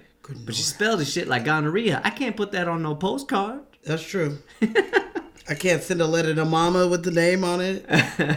Yeah, I'm just hanging out here with gonorrhea. So I'm gonna say this. I've never been a huge fan of Vivica, but watching this movie today and this week, she did all right. She did all right. I think she was properly cast in '96 to play this role. I don't know too many people that could have played this role.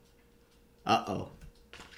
Fun fact. You ready for a fun fact? Hit me with it. Tell me how you feel about this. Don't say Jada. Jada Pinkett Smith Oh, shit. turned down the role because she was scheduled to be working on The Nutty Professor. She did a good job. I was going, before you even said don't say Jada, I was like, who is the 90s black girl that you can alternate with her? There's only two besides Vivica. Jada. What's her name? Higher Learning. No. Uh, Ty? Is that what you're talking about? yeah, Tyra. No, I was She going could to play that role. I don't know if she would want to. I mean, at that time, her and Will were already playing opposite of each other. Oh, yeah. Jackie? So it could have worked. Oh, my God. Will. Will! She pushes fucking Carlton. No. So bad. That's right. Shit. So she could have, I guess. Is that what the studios are doing? Yeah, man. We're running out of... we got to cast some more black women to work opposite. He's worked with everybody. He's worked with everybody. Vivica does she appear on Fresh Prince? I don't think she's ever does. appeared on Fresh Prince. You're right. He worked opposite of... Oh, I was thinking Tisha Campbell. Was she on there too? Oh my God! You remember when they get locked in the basement because of the earthquake? Stuck in the basement, sitting on a tricycle, girl getting on my nerves. She took off her Going nails. out of my mind, I thought she was fine. Don't know Knew if her body is hers. He's like, you got nails? Why don't you bring? She's like, here. Here. And he's like, knock yourself out.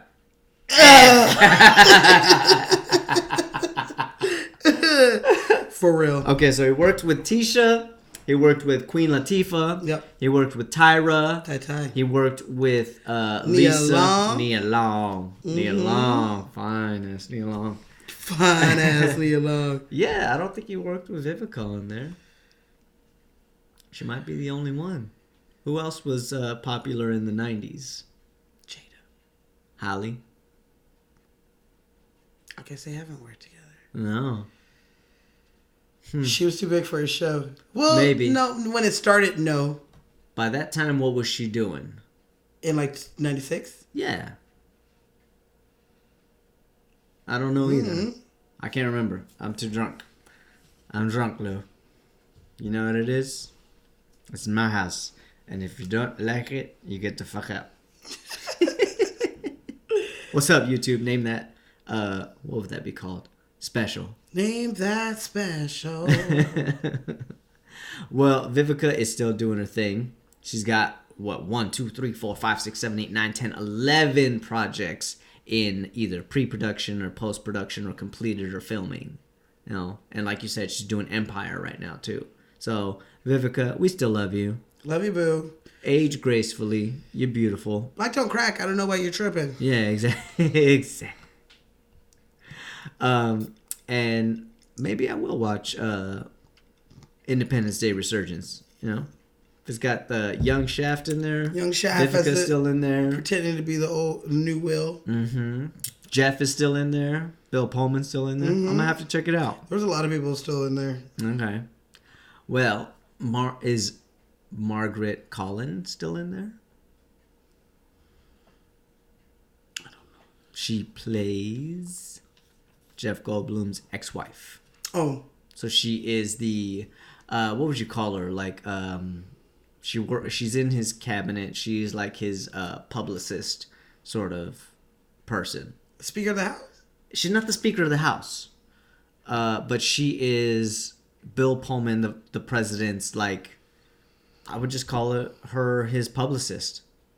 You know, she makes sure to uphold his image. Yeah. That's her thing. Yeah. Like, even, you know, he wakes up and he has a conversation with his wife, kisses his daughter good morning, and he's in his robe and he's walking by and hands the security guard, like, part of the newspaper. Yeah. And, like, she's right there. Like, she's dressed, she's ready to go. Could you imagine, like, you're up very early.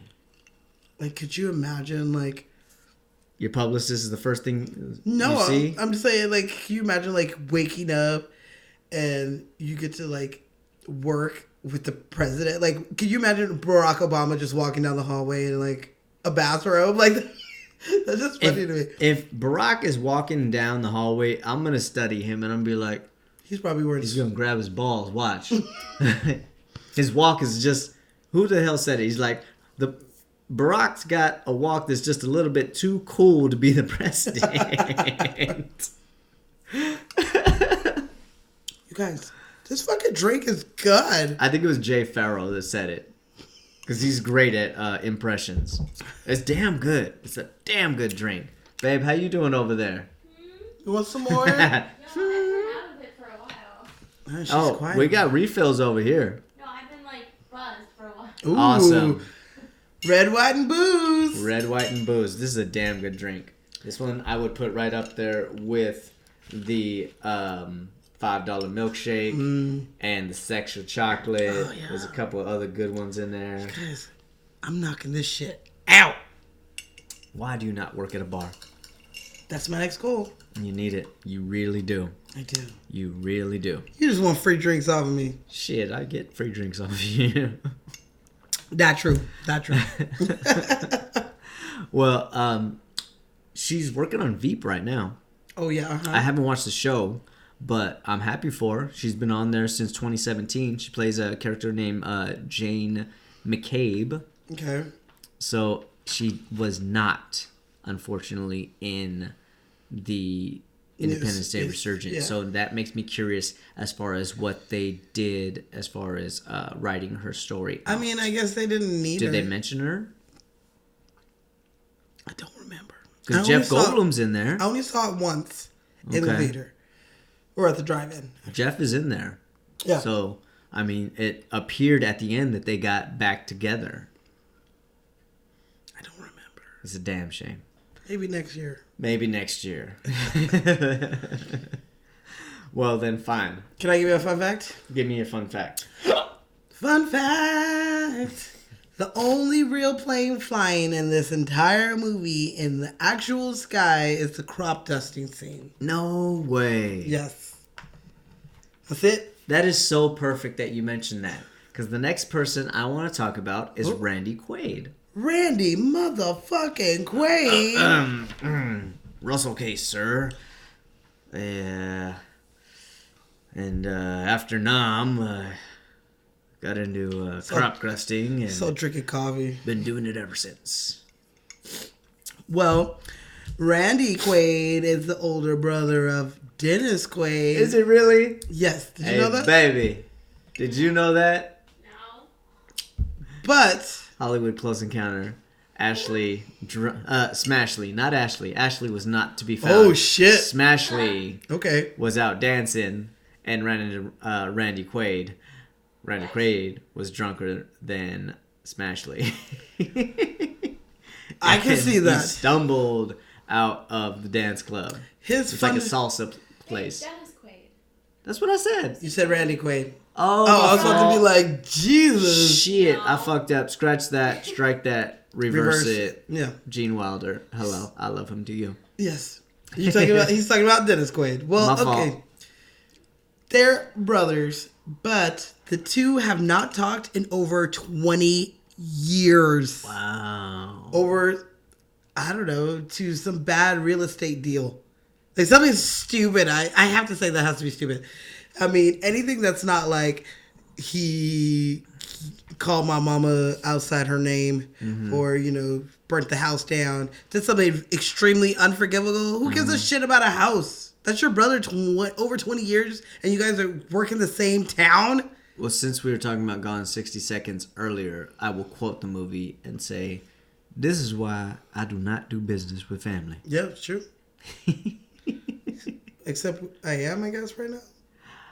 Yeah, but we're not making no money. Not yet. So when we start making money, is that what we got to stop? We're like, we can't work We together. can't do it no more, people. Sorry. Sorry. Money got involved. No, because, shit, we want to do, like, 2 episodes a week eventually. I but have we so can't much fun afford to doing do this shit, you guys. You know? that So I people, would- tell your friends, tell your family, Yeah. tell your wives, because They we're were- podcasting everybody. They podcasting everybody out here. This is our highest month ever. We're still growing. We're still growing, growing. people. Keep it up. So thank you, people, for Thank listening. you for listening. Um, Thank you for being a friend. oh, travel down the world and back again. Your heart is true. You're a pal and a confidant. Tick-a-doo. Boom, boom, boom. And if you threw a party. I'm mad that you even saw it. I'm sorry, people. I started it. You It's my started fault. it. It's my fault. Okay, I'm done. Well, Randy Quaid, I love in this movie. I think he does a hell of a job. I've always loved him. I've loved him in Caddyshack. I've loved him in National Lampoon's Vacation. He plays Cousin Eddie. Eddie, man. I love him in the Christmas one. I love him in the Wally World one. Yeah. He's hard. Home real tomato ketchup, Eddie. Nothing but the best. Nothing but the best. I saw your eyeball in my shoes, so got you some. You get these like Tic Tac white shoes. shit. Ugh. Yeah. Yeah, he does really good when it comes to doing that oddball character like he does in this one and in the vacation movies and stuff like that. For sure. But in real life, he is really an oddball. Is he really? He gets in trouble a lot. Ooh. Basically, all his fun facts was about how he ran out on a $10,000 like tab at a hotel, Shit. and him and his wife like ran off to Canada, and they lived there for 5 years until they came back over the border and they got arrested. There's another time that they got kicked out of their house and they squatted for so long that they eventually had to be kicked out. Bro, Yeah, you're Randy Quaid. You've done a lot of movies. he's not good with his money. Cocaine's a hell of a drug. I don't I'm know- not gonna make I that don't know accusation. what- I'm just joking. I don't know what he's on. I do know he drinks a lot, but I don't know about anything else. And Okay. yeah, he has a sad kind of backstory. He gets kicked out of places. People don't want to work with him. And he was doing some play, and some theater in New York was like, you're banned. Don't come back. Wow. We don't like the way that you treat our actors and our staff, and you're unprofessional. That and sucks. So Yes. he's really a hot mess. he a hot mess. Okay. He real hot and mess. he plays an asshole a lot of times. Like one scene that comes to memory when I think about Randy Quaid is in Caddyshack 2 when he's talking to this like waspy straight-laced country club dude, and he asked him, he's like, you ever putted with a wedgie? He's like, no. Okay.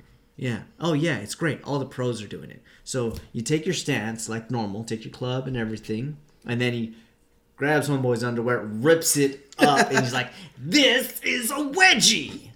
And then he throws him off. He's like, try putting with that crammed up your crack.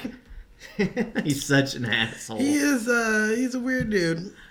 That being said, in this movie, I like him a lot. I like the, I wouldn't call him a lovable loser. You know, he's a drunk. You know, he's a drunk who got abducted by aliens, and they took him up there and they butt diddled him and did all kinds of experiments. Tell me. And he came back all fucked up. Sexual experiments to you? Mm-hmm. They are pretty fucked up. But he also gets me right here at the end when he's looking at that picture and he's like, tell my children I love them very much. I'm like, oh, shit. Just like my generation says, up yours. He's like, come on, baby. He's like, hey, guys, I'm back. And then fake Keanu comes in, Dad. What's he doing? I hope his acting got a little better than that, because he was. You talking about Miguel? Yeah, because he was totally pulling from Keanu. They were like, I mean, he's got a whole bunch of projects going. That's what I'm saying. He's also doing yoga and stuff in his spare time. He teaches yoga in his spare time, somewhere in LA. Oh, let's go to fake Keanu Reads. Yeah, well, he's also in Brokeback Mountain. Yes, he is. He's in a movie that will be on our free month because you haven't seen it. Kingpin. Woody Harrelson. I have not seen Kingpin. Yeah, he plays like this weird Amish dude. It's really funny. He's Kicking it Amish. We gotta do Sex Drive. That's a good ass movie. Oh yeah. And apparently he has Christmas Vacation, Cousin Eddie's Island Adventure.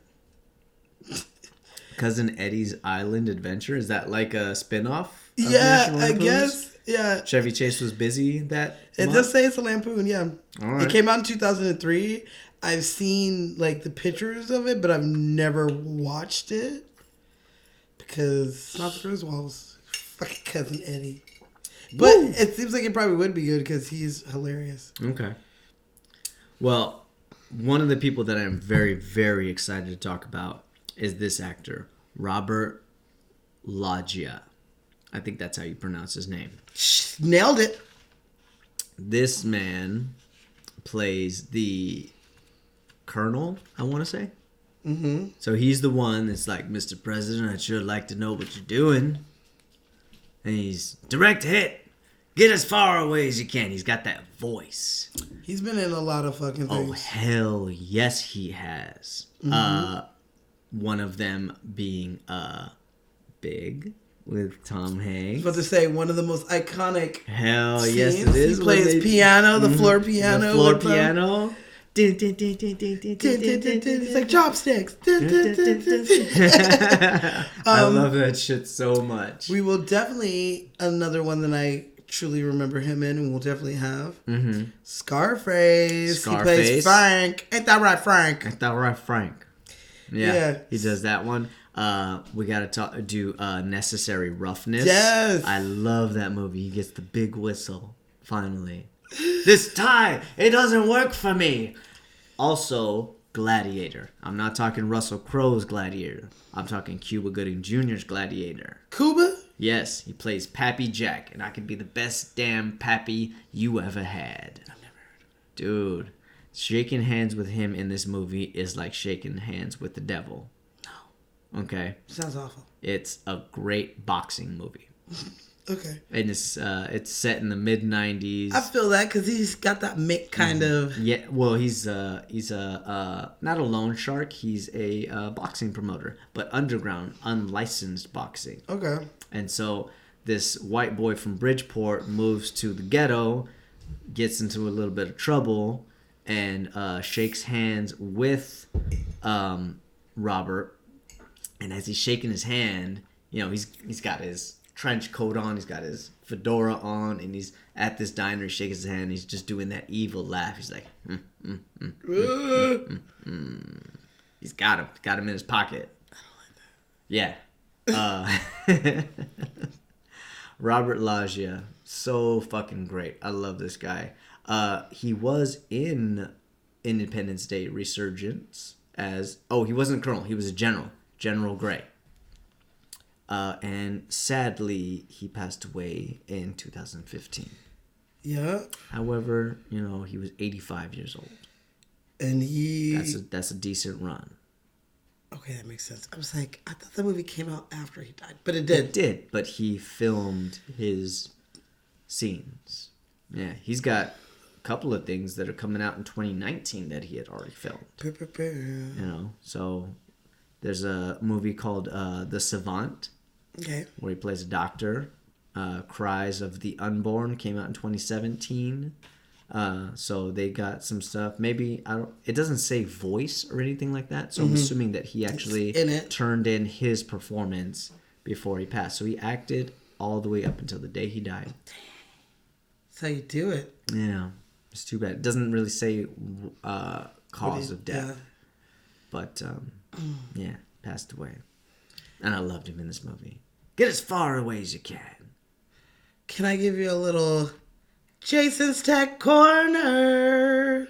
You gonna do the Jason's Tech Corner? I'm gonna do a little bit. I tried. That's cute. Okay, so this holds the record for the most miniature model works that appear in one film. Okay.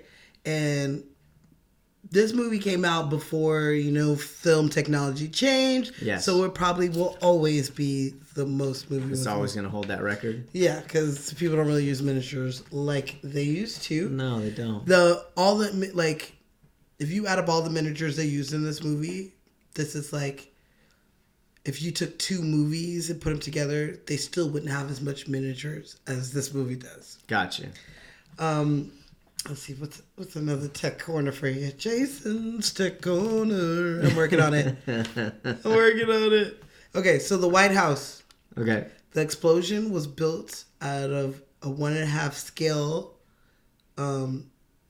model of the White House.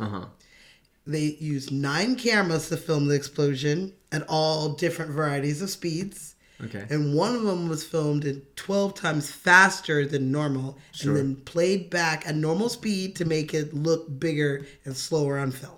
Wow.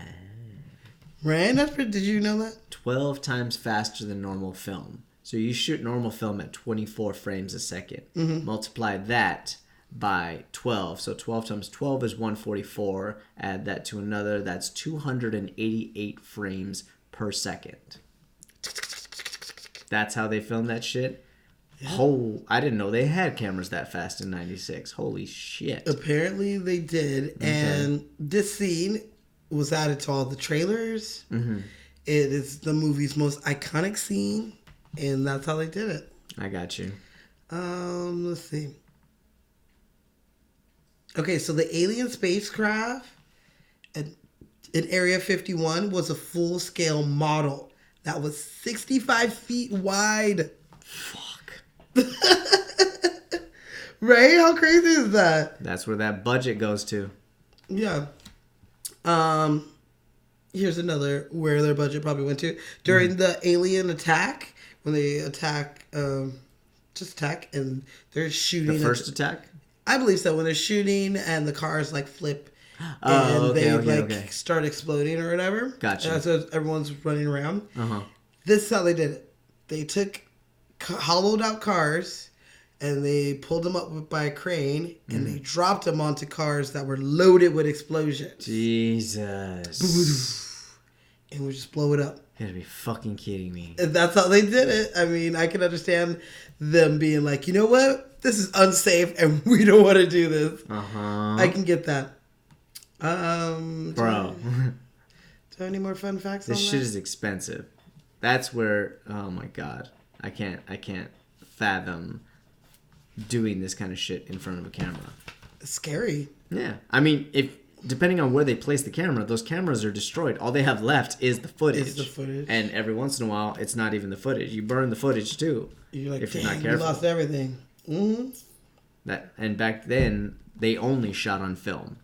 Yeah. So even if it just gets too hot, that footage is ruined. Damn. Yeah. Do you got any? That's all pretty much my tech corner. I got you. Okay. Well, I want to talk about Mr. Judd Hirsch. Yay! Plays David's father. Wait a minute. This is not checkmate. No, this is not checkmate. Checkmate. I love him. I love him so much. This is the White House. You don't just go up and ring the bell. He has really good funny lines. He's got some great lines, yeah. I learned some stuff about him. Okay. This old ass man. He started acting at the age of 36. Nice. Okay. And he's in Get it, my dude. big ass shows like Taxi, which we talked about with Grease. He is like ultimate like Jew. Yes. Very Jewish. He is like all kinds of Jew. Like his father is a German Jew and Dutch Jew. Okay. And his mom is a Russian Jew immigrant. Gotcha. So he like Jew. Straight up. Straight up Jewish. So which is where that accent comes straight from. up comes from. He's done a lot of things in his life.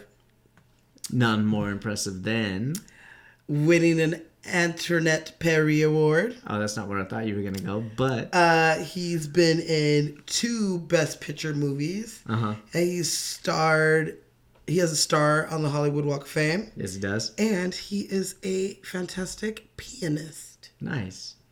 I thought you were going to talk about his 15 years on Law and Order. Boom, boom, boom, boom, boom, boom, boom, boom. How you going to skip over? That's your show. Well,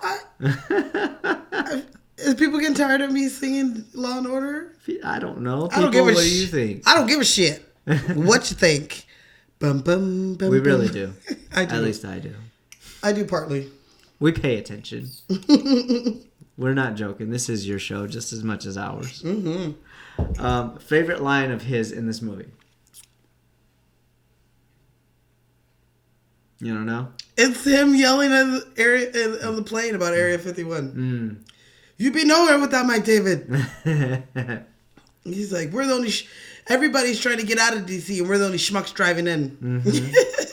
That's a good one. You don't really think they spend $20,000 on a toilet seat. $30,000 on a hammer, do you? I know. That's a good one. You want to ring the bell, or should I? If I'd known I was meet the president, I wouldn't want to tie. I know, he's all... Look at me, I look like a shamil. Is that what it's called? A schlemiel? I'm not Jewish. I've been drinking. I can't do it. So hot. I'm ready to... Let's hit the shit. I'm sweating over here. Okay, fine. Okay. Then it's time to talk about the main 3. Starting with Mr. Bill Pullman. We call him Bill. His name is Bill Pullman. What? Is that? His name is Robert Paulson. I was going to say, wait a minute. He wasn't in that. He wasn't in that. Okay. Bill motherfucking Pullman.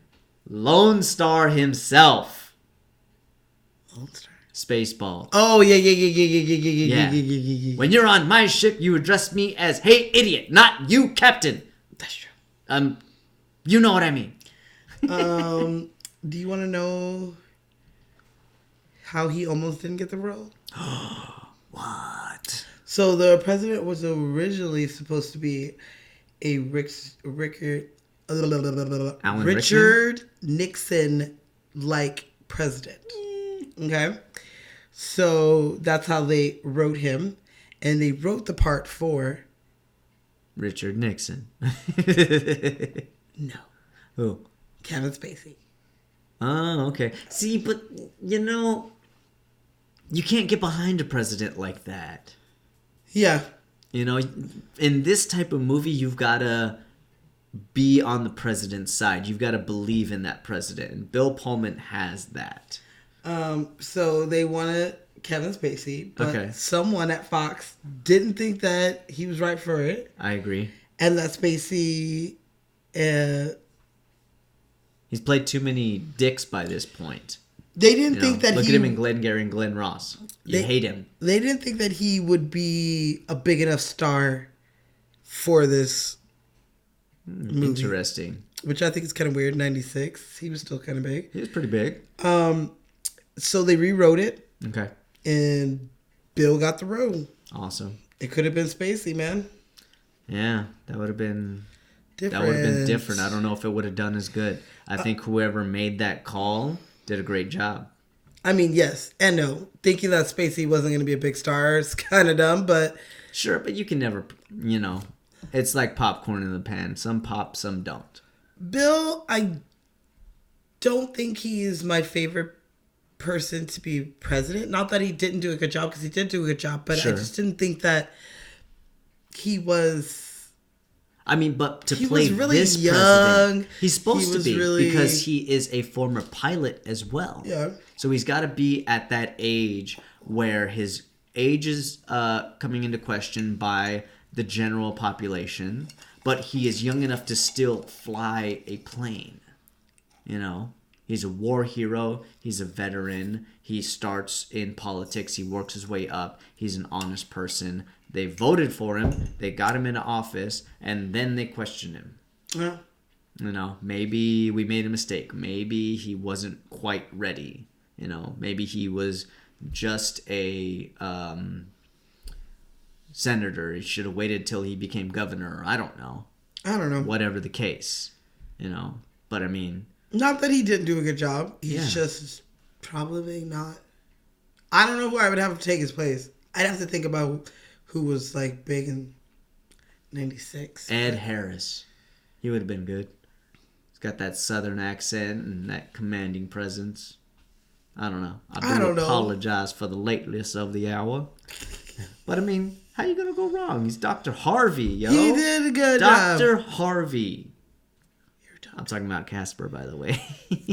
Oh yeah, he was the medium. You're not really looking for, are you, Doc? I did like. I love me some Casper. Maybe Halloween. Maybe Halloween. Stay tuned, people. My treasure. Dude, you got him. You got Nicole Richie in that one. Yes, absolutely. We got to do Casper. He is also in While You Were Sleeping, Mm-hmm. which I like. That's also kind of like a Christmas Isn't movie. that Brad Pitt movie? No. Who is he? The one that is in a coma? No, somebody else. His brother's in a coma. Okay. And Sandra Bullock works at the subway station, and she sees him like fall onto the tracks or something like that, and she saves him. But Gotcha. he has a coma. And the only way that she can get in to see him to see if he's okay is by telling him, I'm his fiance or whatever. Okay. And so then by the time his family comes in there, they're like, "Who are you?" And the nurse is like, "Oh, this is his fiance." And then the family's like, "What the fuck?" Nice. And she falls in love with his brother instead of the dude that was sleeping. Okay. Well, this isn't the last time that he played the president either. He has that presidential look. So, in 2012, he played President Dale Gilchrist in 1600 Penn TV miniseries. So there's that. And of course, he played the president in Independence Day Resurgence, or former president. Former president. And he also played a senator in 2016 in LBJ. So he's got that, political look to him. You know what else he was in? What? Law and Order SVU. Boom, boom, boom, boom, boom, boom, boom. A lot of Law and Order in this one. You guys, that show is the best. If you don't watch it, you need to. I don't know what you're wasting your life on. You better ask somebody. You better ask somebody. Ask Hulu, because they got them. Okay, well, I know that I'm going to have to just sit here and listen soon. So, before that happens, we're going to talk about my motherfucker, Jeff Goldblum. My motherfucker. This dude, Mr. Jeff Goldblum, born in October 22nd, 1952 in Pittsburgh, Pennsylvania. Yes. The reason why I like him so much is because he is responsible for co-opening my acting studio, Playhouse West. Shout out to my Meisner actors out there. He did work with Meisner himself. He did. He studied in New York at the neighborhood Playhouse, worked directly with Sanford Meisner. Mm-hmm. Then he did his thing, learned his lessons, became a great actor. Then they came out to LA. They started doing work, and they wanted a place to work out and to practice. And so him and Bob Carnegie and a few others started a group of LA-based Meisner actors where they could do Meisner work together and keep their instrument fresh and strong. And that became Playhouse West eventually. And you see it in this movie, actually. You see his Meisner training. So you notice when they're arguing about whether or not to fire the nukes, you hear everybody else doing their specific lines. And then you see Jeff, and he's continuing to improvise and go on a rant. But he's also listening and responding to everybody else because he's talking about, you can't do this because if you fire nukes, then they're going to fire nukes. And then everybody, have you never heard of nuclear winter? But then she's talking to him and she's like, no, I don't have to go. This can't be allowed. And this, that, and the other. And then the douchebag saying, General, get him out of here. He's working off of every single actor that's in that scene. That is what Meisner training does for you. Are you ready? Yes. For a fun fact. I got excited there, didn't I? Yes. So Jeff Goldblum, his dialogue scenes with Judd and Will Smith were mostly improv. Nice. So I think I love it. That's what's missing from the new one is that connection that him and Will have. Yeah. Yeah. And they're the way they work off each other and just improv. That's why their scenes seem so real, fun. We can quote their scenes more than we probably can quote anybody else's. Sure. Yeah. Enough with the fat lady. You're obsessed with fat ladies. Get us out of here. Can I give you a fun fact about that scene that you just quoted? Yes. So he uses the line from Jurassic Park's 1993 Jurassic Park. Must go faster, must go faster. Does he say that in Jurassic Park? He sure does. When the T-Rex is chasing him? Yep. Nice. And so he says it again in this movie. He does that classic pose. That shirt open pose that everybody I fucking don't makes fun of. I think he looks cute in this movie. I do not think he looks cute in the first Jurassic Park. He's like he got that weird J curl. But he's a I wouldn't say he's a womanizer, but he loves women.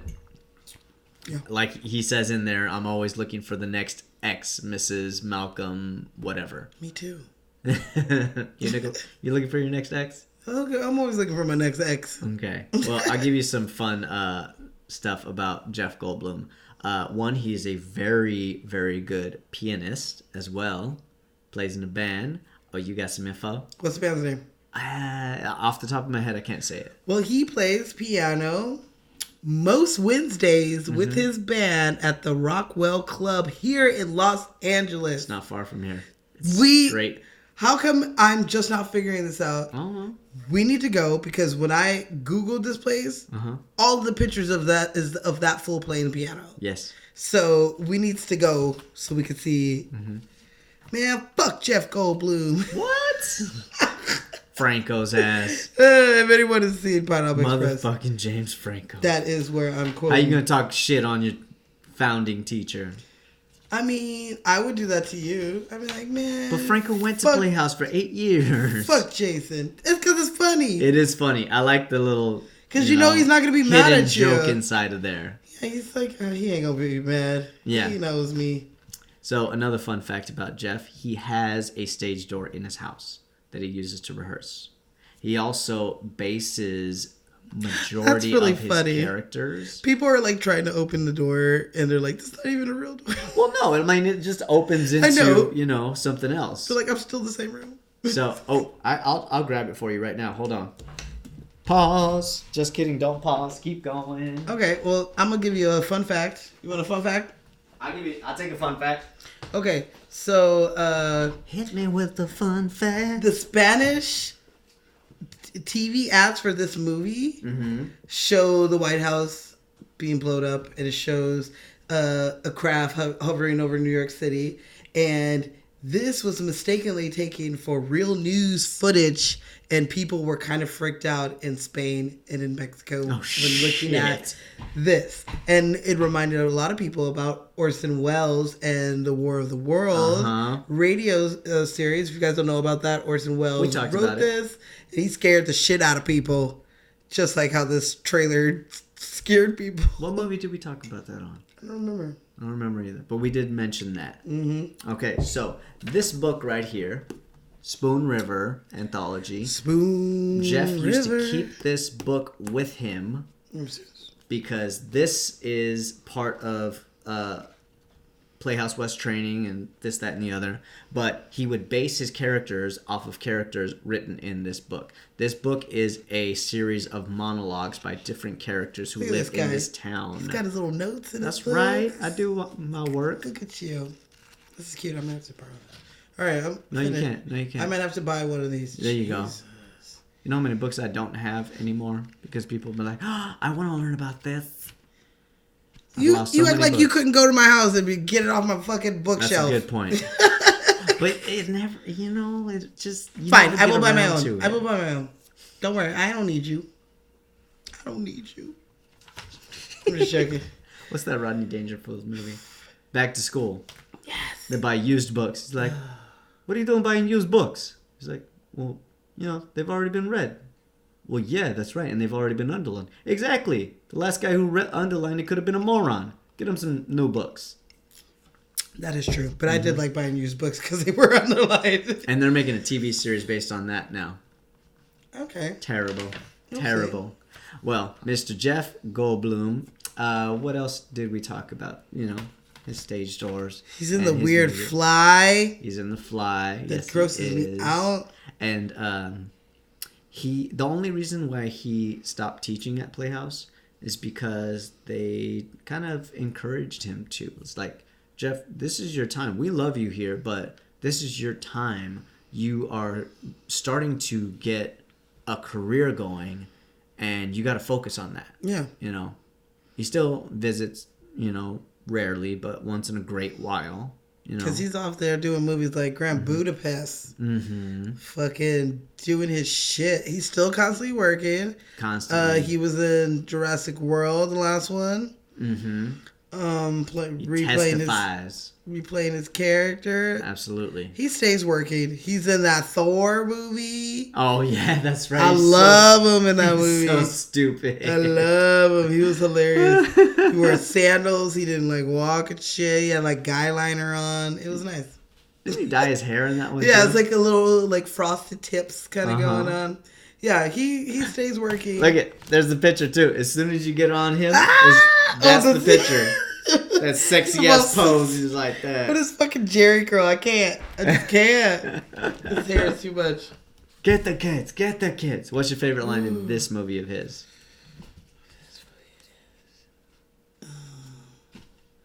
He's been typecast. I will say that. He always plays either the eccentric, oddball character, or he plays the intellectual, or sometimes both. Yeah. I don't know. And he enjoys it. He likes being the guy who figures stuff out before everybody else does. Mm-hmm. He's he's got that specific voice. Did you hit? You hit the president? He's like, he wasn't the president. Yeah. You punched the president? He wasn't the president back then. I hit him. He fought back. It was a fight. It was a fight. I know. Hi, Robin. Hi, my president. Oh, she's freaking out. I know. I hear them too. 4th of July season. We have fireworks popping. Yeah. Robin don't like it. But Mr. Jeff, we love you. Yay. We can't wait for the next thing you're doing. What is the next thing you're doing? The Price of Admission. Maybe he's playing God. I thought you were going to say The Price is Right. I can get on board with Jeff Goldblum playing God. Morgan Freeman or Jeff Goldblum? Who's God? Depends on whose heaven it is. I don't know. I mean, I could take either one of them, but I would probably go with Freeman. I want to see Goldblum do it because Freeman has done it countless times. He's already played God. He's like, what's his name? Something Burns. My mom would know. It's like Ed Burns or something like that. Played God. And you hear that, Mama? Write it down on your little... Dude. So we went on a road trip, and my mom legit has Post-it stickers. She showed me. With notes for every single episode that Super she's small. watched. Yes. And I can't read her chicken scratch. I can't. She can barely read her chicken scratch. But she keeping notes. But she's keeping notes. So keep notes about making me a beanie, mama. If you watched last week's. What colors you want?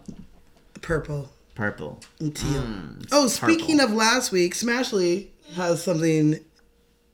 She knows what I'm talking about. Oh, I don't know what you're talking about. Jason last week What did I do? talked about a gentleman named Stefan. I did? I don't remember last week. I was high last week. I was drunk last week. Stefan Sondheim. It's Oh, yeah. Stefan Sondheim. is Stefan. I don't give a fuck. correction. Me and Smashley do know the correct way to say it. We just want to throw that out there so people don't think that we're idiots like this guy. But I just want to say, I wrote it on the board to not forget to talk about last week's show because Talk about Stefan Sondheim. Go I don't ahead. know, is that his brother? Is that Steven's brother? He wrote it down PH. I'm going to call him Stefan. I don't give a fuck. Okay, I just want to throw that in there before I fucking forgot. Steven is somebody else. And you better not cut this out. Mama named him Clay. I'm going to call him Clay. I'm going to go ahead. That's cold, babe. Love ya. Shit. Smashy knows what I'm talking about. Y'all ganging up on me in here. We just calling it as we see it. To me like I was wrong. You did talk to her like she was wrong, but Stefan. you were the wrong one. Stefan. I thought he was joking, you guys. I really did. I still stand by it. Okay. My name is Bob. That's B-K-O-B. No, your name is Bacab. It's Bacab. right there. Bacab. You're funny. All right. You know how much he made for Independence Day Resurgence? How much? 15 mil. Because she was just like, if you want me, because that's the only way this is going to make any sense. It's the only way that you're going to pull old people to come see this is if I'm in it. You can't get Will. You can't get Will. Yeah. It was his second highest payday, I want to say. There was another one where he made 18 mil. Jurassic Park? It may have been the new Jurassic World. Yeah. Because you need them in that. Mm-hmm. It was Jurassic World Fallen Kingdom. And then 15 mil for Independence Day Resurgence. Thor, he got 7.5. And he did a movie called Mordecai. Did you see that one? No, but I love that name. It is a good name. 4.75 on that one. Okay. And 3 mil for Hotel Artemis. So from 2015 to 2018, shit. Add that up real quick. You do. I didn't know calculator. I don't do fast math. I could do it actually. 1, 2, unbuckle my shoe, yabba-doo, hippity-hoo, Carry the one. It's about 40 mil. All right. Shit.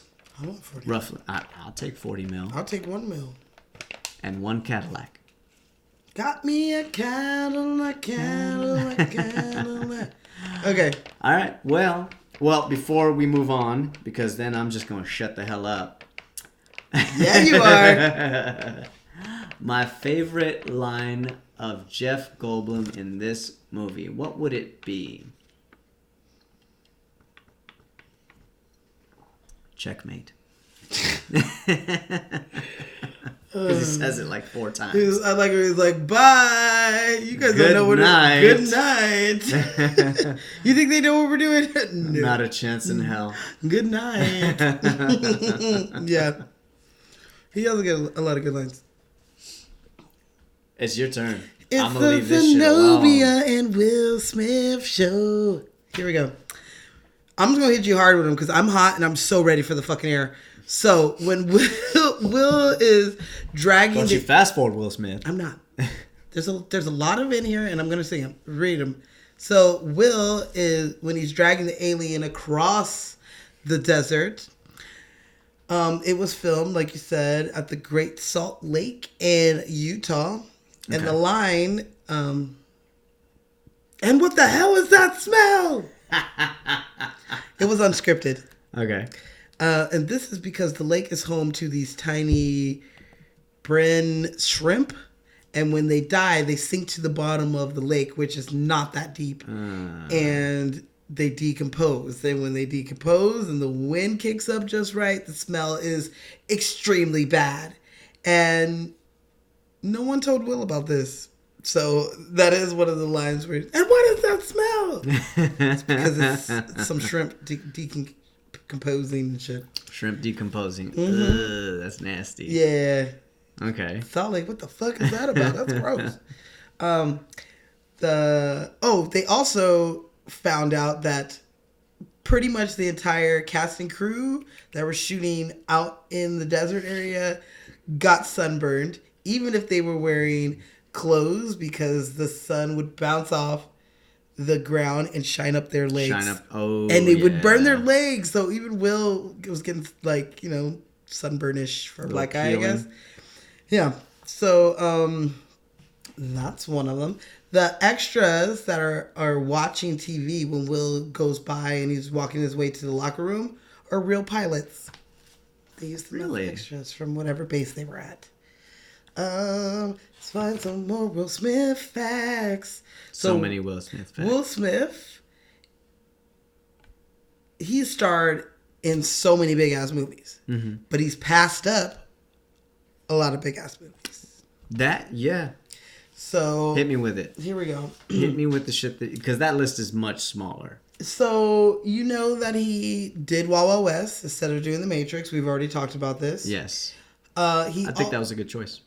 I think that was a good choice as well, because we wouldn't have the Wild Wild West. I's mama. I was gonna say Morpheus would have been white, but yeah. Oh, that's true. That too. So he passed on the script.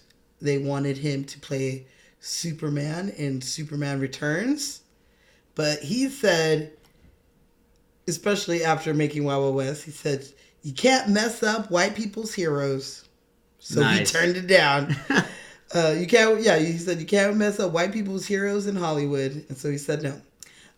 Quentin Tarantino wanted him for Django Unleashed in 2012. Unleashed? Unchained. Unchained. Okay. Sorry. Well, I just assumed it had a different title at the time.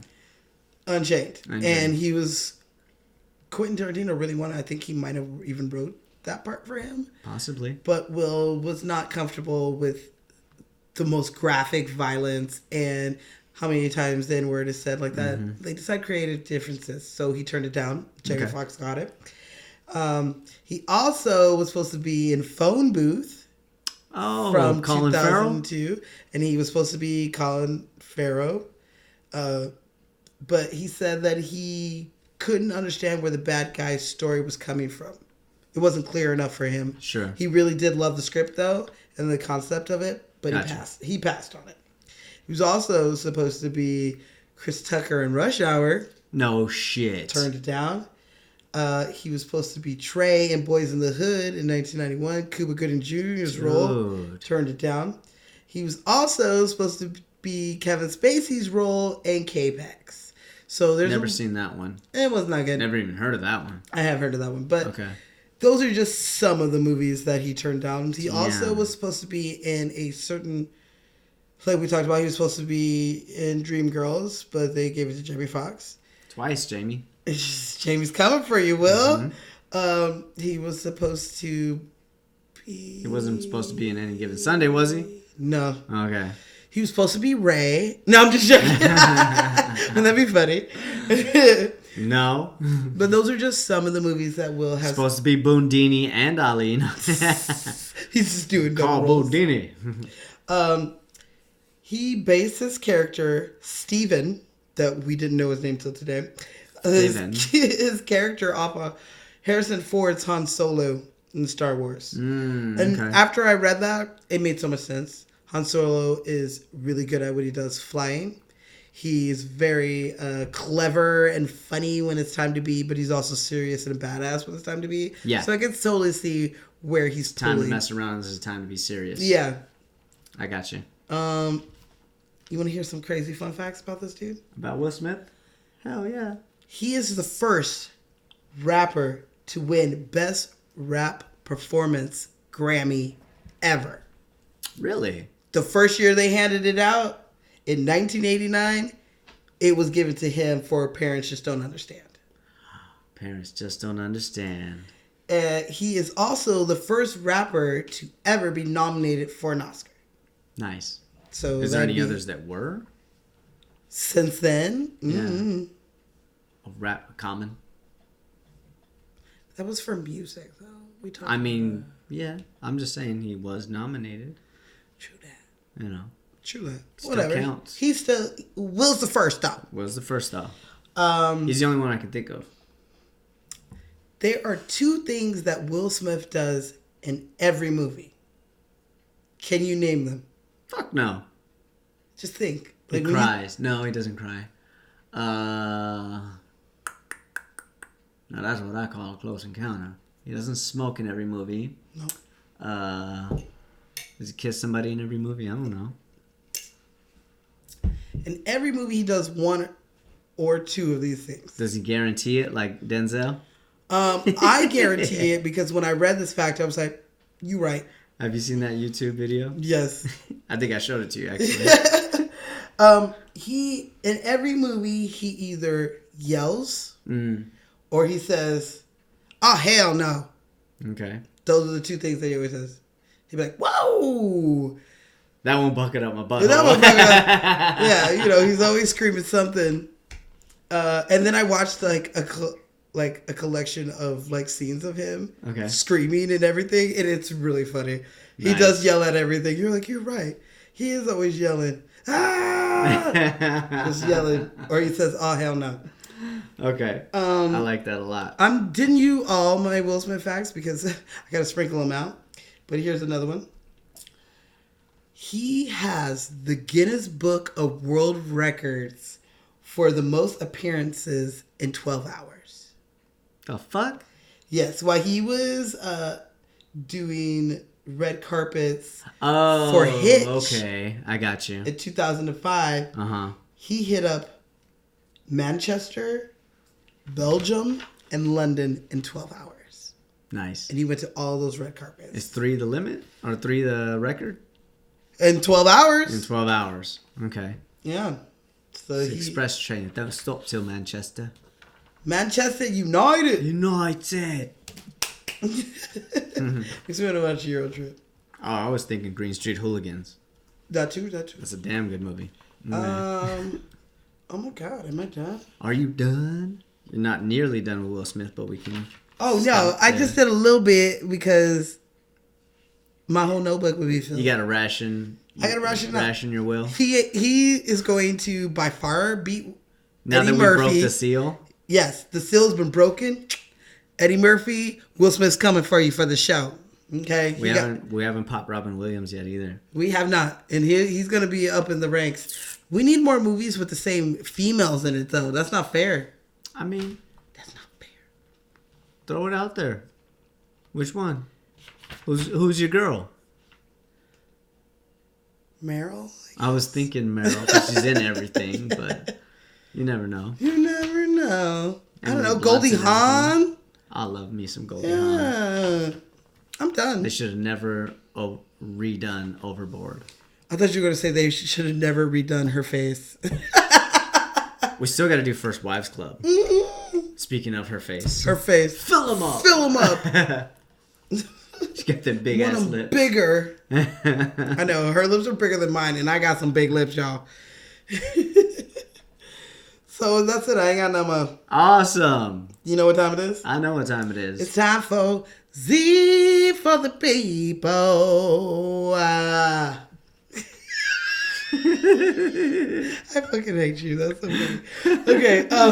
This week's Z for the people is brought to you by Will and Jada Smith's Family Foundation. It helps inner city youth to find their careers in the entertainment industry, by providing opportunities, internships to people all over. And they help build mentorships with people who are experienced in their field.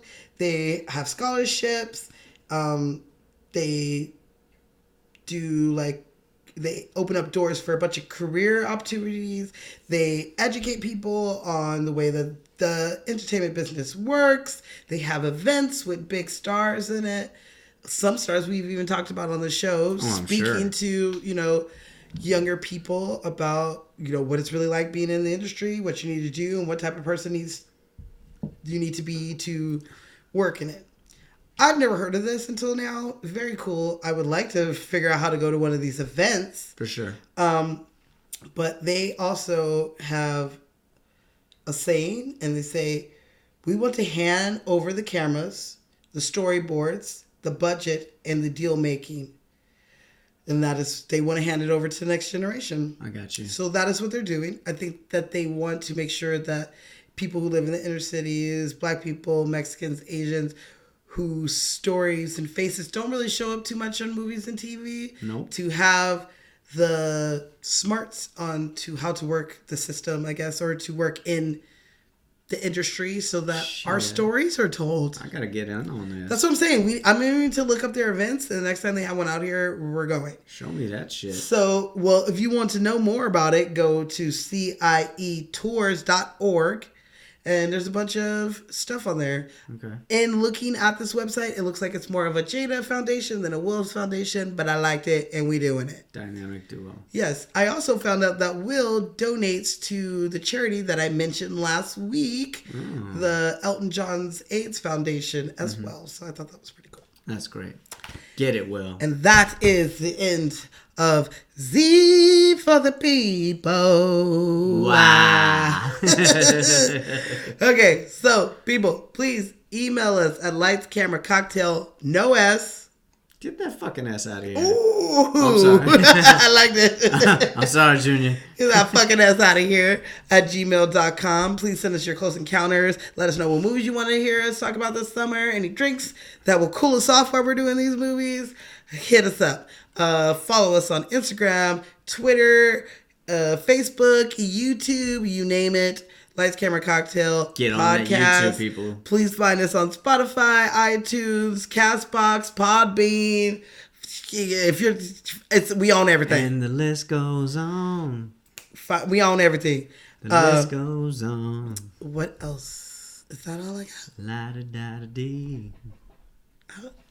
La, La da da da da. I think that's it. You got everything?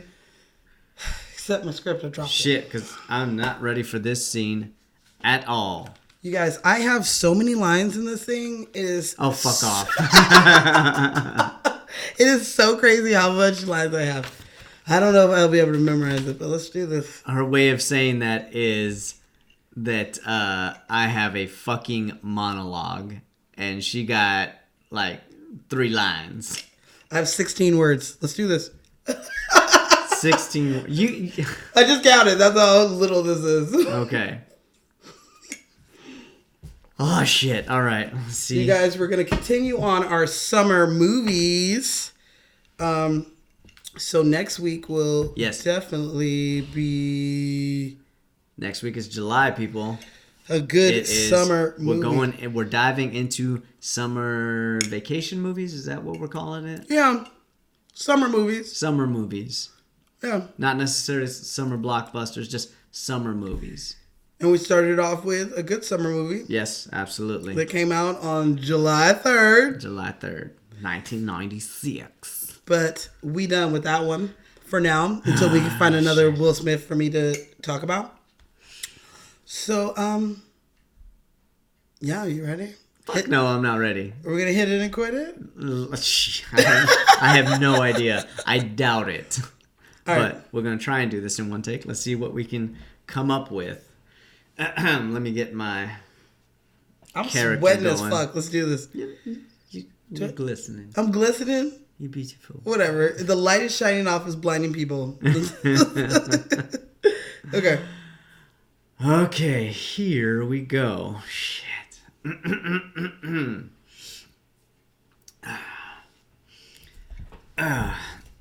Victim identified as Christine Walton, female, Caucasian. Yeah. Now here's where we have it. Probable boating accident. Yeah.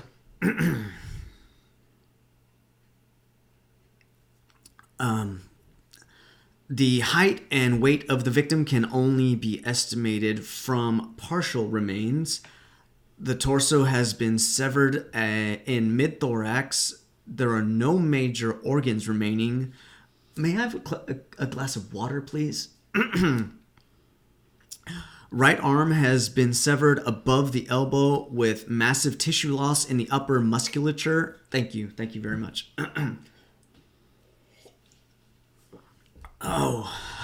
Partial denuded bone remaining. This was no boating accident. Did you notify the Coast Guard about this? No, it was only a local jurisdiction. Left arm, head to shoulders, sternum, and portions of the rib cage are intact. Do not smoke in here, please. Thank you very much. So, this is what happened. Indicates the non-frenzy feeding of a large squalus, possibly Ungumenus or Insurus glaucus. Now, the enormous amount of tissue loss prevents any detailed analysis. However, the attacking squalus must be considerably larger than any normal squalus found in these waters. Didn't you get on the phone and call the Coast Guard to check out the waters? No. Well, this was no boating accident. This wasn't any sort of propeller. This was not any coral reef, and it certainly was not Jack the Ripper. This was a shark. Dun, dun, dun! Hit it in, motherfucking quit it! Fucking do it. That was good! No rehearsal, knocking this shit out, because that's how we do it when we drink. I think that I did a fabulous job. I'm going to... If I do say it for myself. You killed it in that scene. Oh my goodness. So fucking good. Well, you guys, we fucking made it. We made it in not so record time. Not so record time. But with all the people that we were working with, that's damn good. It was a big movie. It was a big movie. All right, folks. That is our show. We appreciate you. We thank you. Keep listening. Keep spreading the word. That is Lights, Camera, Cocktails. Please check us out on YouTube. We work hard on it. I think you guys will like watching us get inebriated. And yeah, we will see you guys next week right here on Lights, Camera, Cocktails. I ain't heard no fat lady. I ain't heard no fat lady. Get the fat lady. You're obsessed with